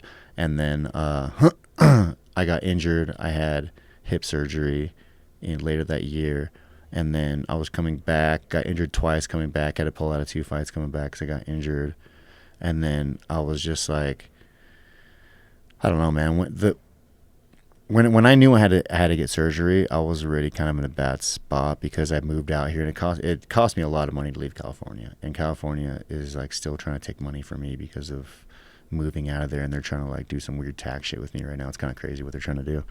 But I was in a bad spot financially, and so I was going to take that fight because I needed the money, right? Like, when they told me at like 9:15 that he wasn't going to make weight, I was like, sick. I grabbed a can of water. I was like, how much does he weigh? They're like 158 or 159 or something like that, 160.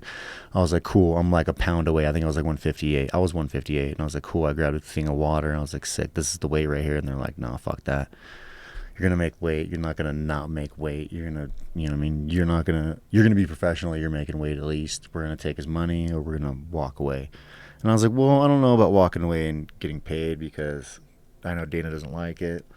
They're pissed. All they care about is fights, right? So if the fight gets off, that's all they see. They don't see it as, you know what I mean, my health or whatnot. They just see it as there's one. Well, I think a lot of fans, it's a gray area. If you don't really understand the sport or are a major fan of it, you're not watching the weigh-ins on Friday. You're just a lot of people have time to go watch the fights. And you're only watching the main card anyway. And they don't even know. Like, that's old news by the time the card rolls around, right? It's like just on to the next one. And no one's going to remember that anyway. They're just going to remember that whatever happened. You know what I mean? Shit, they barely remember who won or lost. I mean, it's crazy. Yeah. And so, and so he's like, yeah, we're going to walk away with your money, your show money, and then we'll rebook you. I was like, cool.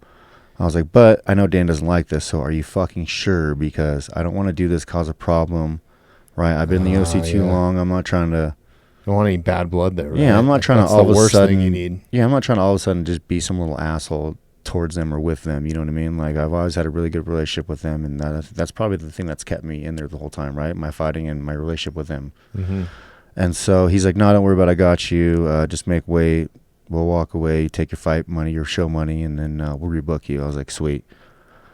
So I make the weight, or I had to weigh in I had to weigh in first at the time, so I had to see the doctor to see more weight because he wasted so much fucking time going over back and forth what we were gonna do. And then I made the weight. I'm talking to Jason. I'm like, hey, I need. I know he's your boy, and all, but I need you to have my back. I know Dana's not going to be happy. I was like, you said I'm going to get paid. I was like, but honestly, I'm not going to. I don't believe it I'll believe when I see it. Well, I think you're fearful of that cutting into your money in the future too. Well, just ruining a relationship, dude. Fuck the money. I mean, because money. Exactly. The money's not important to me. The importance to me is the relationship, right? Like, they're more important. So, because I'll make money. And so, whatever, it is what it is. I never ended up getting paid. Are you in a position where you could go to Dana and be like, hey, this is what's happening? And like, what do you think about it? I rarely talk to Dana. Dana's just the promoter. So if you're like not like one of the headliner guys, you don't really even talk to Dana at all. Like, I've talked to him a few times, but it's to like somebody in the UFC that. Yeah, I talked to Shelby. Shelby's the matchmaker. It's either Shelby or Mick Maynard, right? Those are the guys that we talk to typically.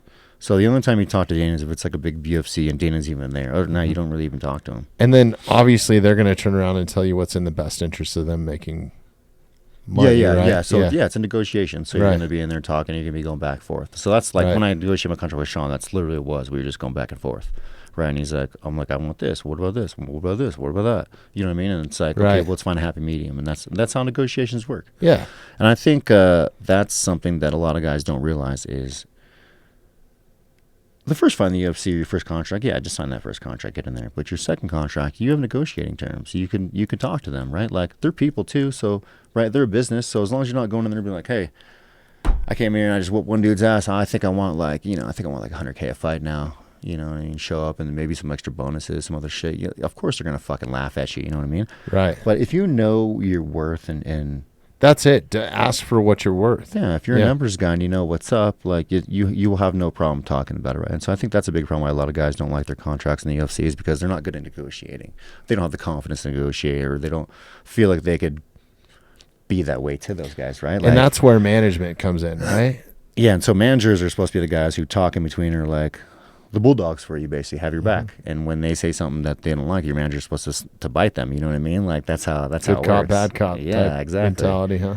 And so I just didn't feel like Jason was doing that for me for a while. And then I told him after the Miller fight, immediately I'm like, you know what, dude, I'm getting older, and I'm like, maybe I'll make a title run, but I'm not banking on it. So what I'm looking for now is just fun, exciting fights. I want guys who are like going to be fun, notary, right? This and that. I'm like, I don't mind being a little gatekeeper for the top 20 and let them fight me, fighting these young, hungry guys every once in a while. But I'm like, I want to fight guys who are like in the same level that I'm at right now, right? Like, I'm not like BMF status type.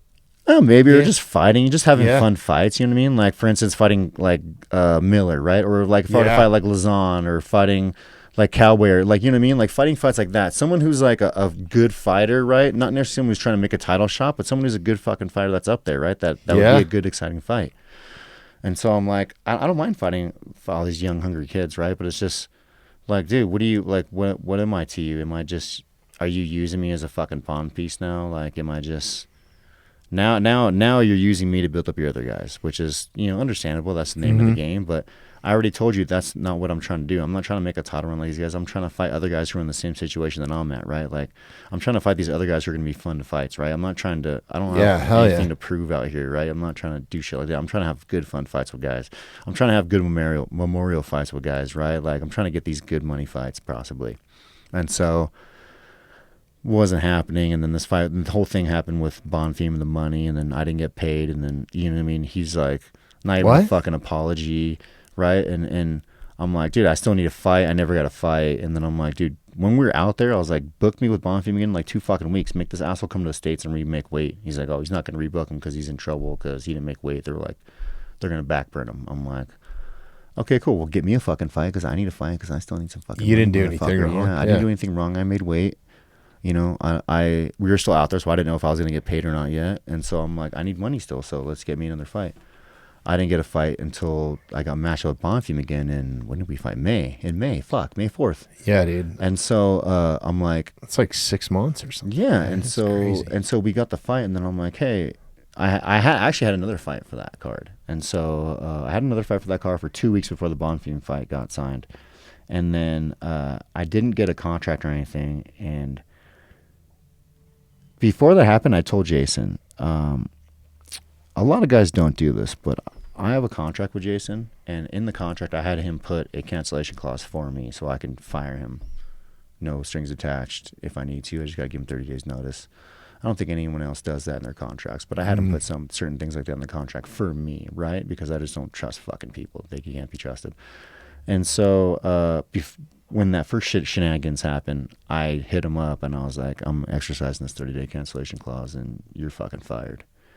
And he's like, whoa, what the fuck is going on, this and that. And then I explained the whole thing with Bonfim and before, and then I'm like, I'm just not happy. And honestly, like, I'm paying you this much money to talk to Shelby, and I'm friends with They should Shelby. be representing you, right? Yeah, yeah. And I feel like I didn't get paid, and I was like, I just don't. He's like, what do you want me to do? And Dana's mad, and he wanted to cut you, and Shelby had your back, and this and that. And I'm like, exactly, Shelby had my back. Where the fuck were you? He's like, well, if I would have said anything, you would have just got cut. I'm like, okay, well, here's the thing. Let's say Dana was pissed and you were talking shit to Dana because this guy didn't make weight. And I'm not expecting you to throw your other guy under the bus, but I'm expecting you to have my fucking back. Well, let's just say that you did talk shit to Dana. Dana did cut me because he was pissed off and I did get cut. I wouldn't be mad at you. I'd be pissed at the situation and that I got cut, but I wouldn't be mad at you. I'd say, fuck Dana. Dana is the piece of shit here because you had my fucking back, right? And that, like, that to me is I know this doesn't make sense to you because you're not this kind of guy, Jason, but this is how I feel. This is what matters to me. And so I don't feel like you had that. And so I'm doing this 30-day thing, yada, yada. So he's like, okay, whatever. I'm like, okay, rectify the situation. I'm like, again, I want to fight that makes sense for me. I don't want to be fighting these fucking dudes who are coming up trying to make title runs and yada, yada, because I'm not trying to do it anymore. I'm trying to just fight, get some money, fun fights, some good notary fights, make some money, and, you know, retire and have my fucking life, right, afterwards. I'm like, I'm not trying to hold on to fighting anymore than it's holding on to me. You know what I mean? This thing's shallow as fuck. I'm like, so anyway. Well, you're smart in that aspect, because I think a lot of fighters don't do that. Just kind of they're on that runaway train almost. Yeah. And right. And I don't know if you want to crash and burn, go ahead. But yeah, I've already crashed and burned a couple times in life, and it's not fun, dude. Like, being at rock bottom is not a fucking enjoyable time in life, especially as an adult. And so I was like, this is what I need. You have this day, make something happen, right? And so he hits me up. I get a fight. Cool. I don't even remember the guy's name. It was another Contender Series guy, but I was like, you got me a fight, I guess. Let's fucking do it, dude. So we get the fight. I don't get a contract or anything, and then I hit him up, and I'm like, hey, what's up with this fight? He goes, oh, yeah. I'm like, is it on? He's like, oh, yeah, I talked to Shelby yesterday. It's on. I'm like, cool, because I didn't get a contract. Nothing yet. UFC's very quick about that stuff. You sign the contract, it's the next day, right? Or you say yes to a fight, that day, hours later, you get the contract. They don't want you thinking about it, right? Yeah, hours later, you get that contract. Like, they're very efficient.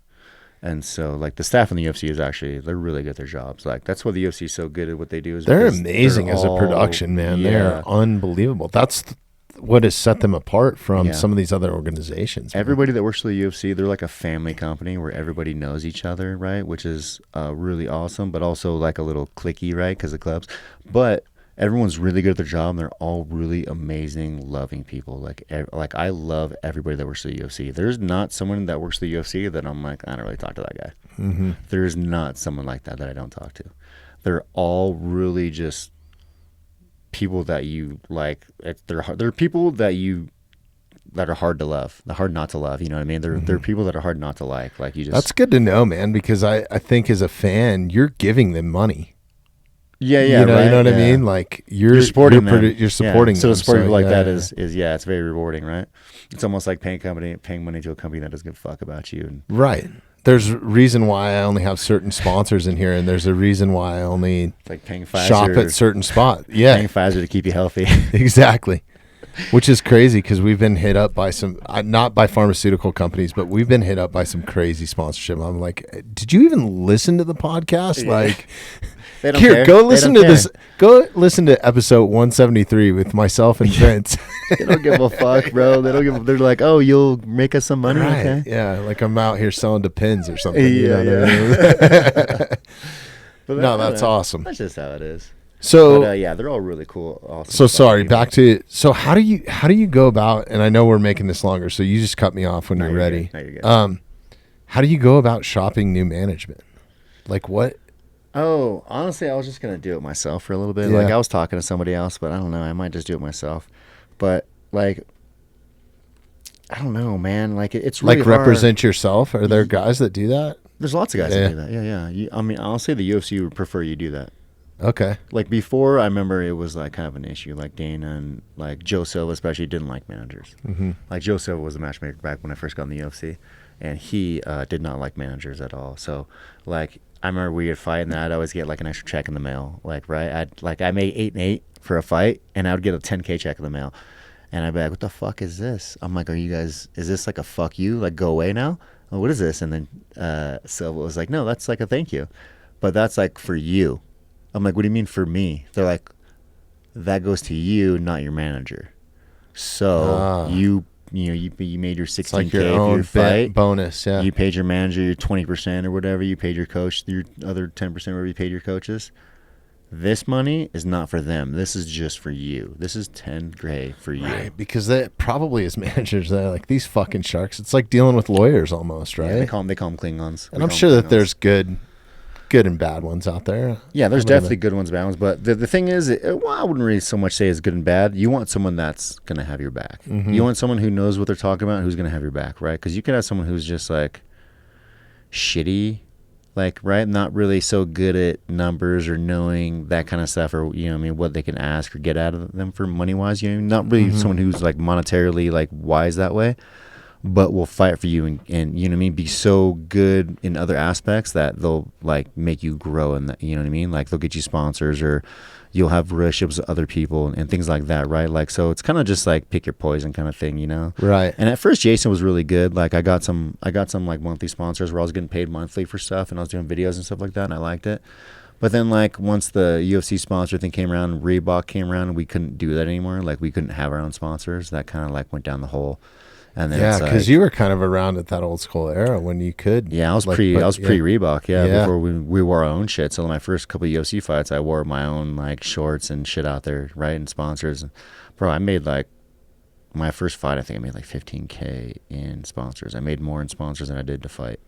Yeah, it's too bad. I mean that they took that away, but for you guys as fighters, for sure. Yeah. And so now I'm just gonna like talk to myself because like I know like okay I normally don't like call people out and like, oh, I want to fight this guy, you know what I mean? Because I'm just like, I don't know, I feel like it's just a little disrespectful. Like if someone calls me out, it's because they think that they can kick my ass. They think I'm a fucking pussy, right? So I don't feel like I don't have a personal issue with anybody. So for me to do that is like against me a little bit, you know what I mean? It's kind of against my morals, my fibers, you know?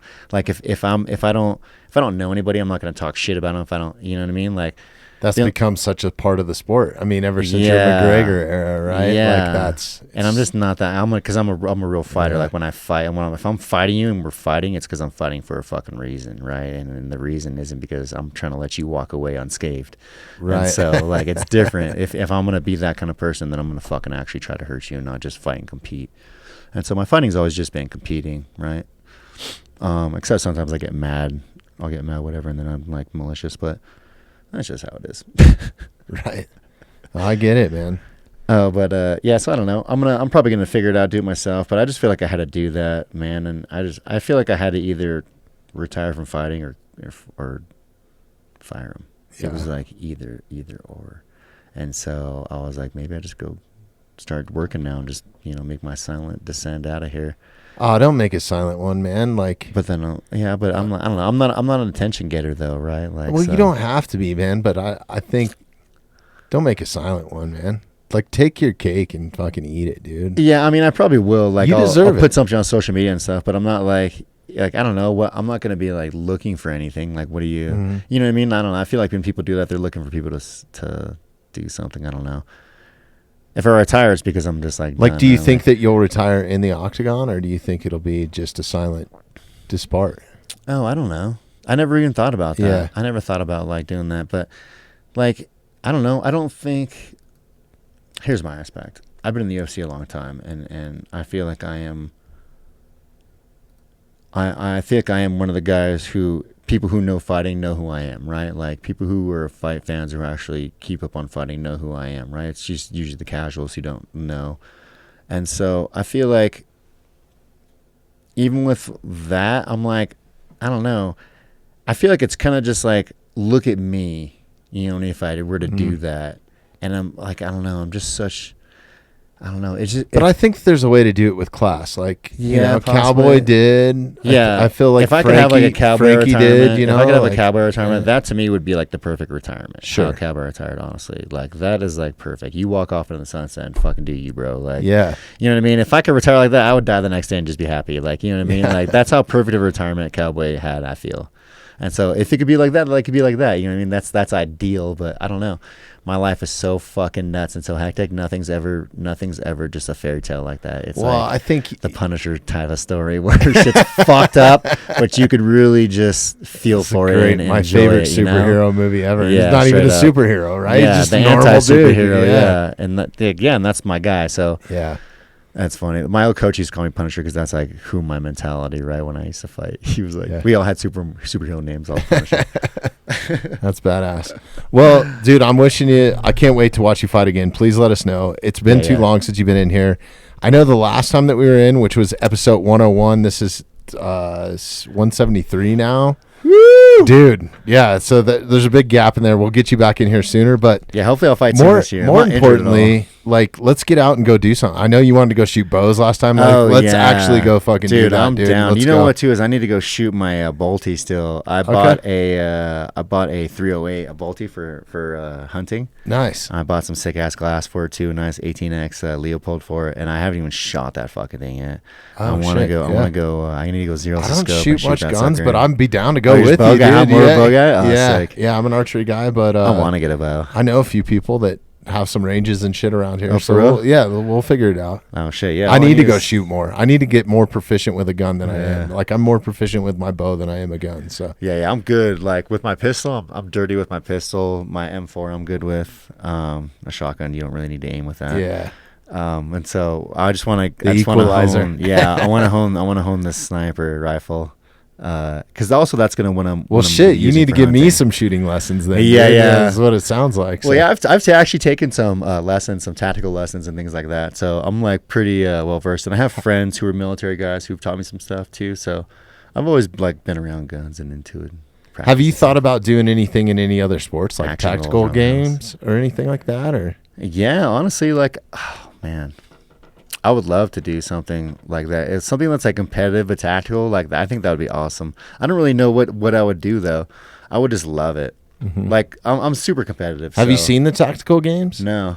Oh, it's pretty dope, dude. What is it's like a run, shoot. It's fitness and shooting all combined into one. So they'll have you like. Is it like a pros versus Joes kind of thing? Like, you know what I mean? No, there are some like SEALs out there, and then there's some of the people from like the CrossFit community that have done. Dove into it. Tulsi Gabbard, I don't know if you remember her. Oh yeah. A few years ago, she's competing in it now. Oh really? Like yeah, there's some badasses. That dude, Matt Chan, that's a Denver firefighter, and he was on some TV show. It was like a American Gladiator type TV show or something. That name sounds so familiar, Matt Chan. What was I can't remember which one. It was like a fitness challenge. Obstacle course. Dude, yeah. I would love to do something. So it's like an obstacle course where they set up, but it's like you're basically like you have to throw a medicine ball over a pull-up rack a couple times, and then you have to run to your target, then draw down, shoot, and you're doing it in tactical gear. So yeah, look it up, dude. You might be into it. So yeah, I've had to wear all that shit too because I've done like some USO tours. So when we did that, we had to like wear all the. Damn. All the armor and shit. It was like, that shit's fucking heavy. Yeah. It's pretty nuts. Like, no wonder those dudes are always like doing squats and shit because their fucking legs need to be strong. Yeah. Well, the same with backcountry hunting, man. That's like, that's that's badass. I got my backpack all set up too. Remind me the next time that you're in, let's talk about the USO stuff because I've done some stuff too. Have you? Pretty badass. Yeah, that shit's dope. All right. Let's wrap it up, dude. All right. And thank you so much, bro. Yeah, thank you for having me. Wishing you the best in your career and everything coming up. And you let us know if you ever need anything. So. Yeah, I'll be back hopefully this year. I'm trying to get one this year. I'm not injured at all. Like, it's so funny. I walked away from that fight so uninjured. It's like one of the few fights that I walked away with no injuries. Like, I had bruises on my face, but it was just from me blocking and hitting myself because, like, my defense. Yeah. I mean, he hit me a couple times, but, like, I wasn't really that injured. It was kind of weird. I walked away like, fuck, man. Well, I'm ready to see you back, dude. Let's fucking go. Hell yeah. Thanks, everybody, for listening. Derek. Thanks for listening to the Mountainside Podcast. If you haven't had a chance to do this already, please take a moment, follow, like, subscribe, or rate on whatever platform you catch the Mountainside Podcast at. If you'd like some more information on upcoming episodes, safety tips, access to all of our affiliates, and all the badass discounts that we get here at the Mountainside Podcast, check out themountainsidepodcast.com.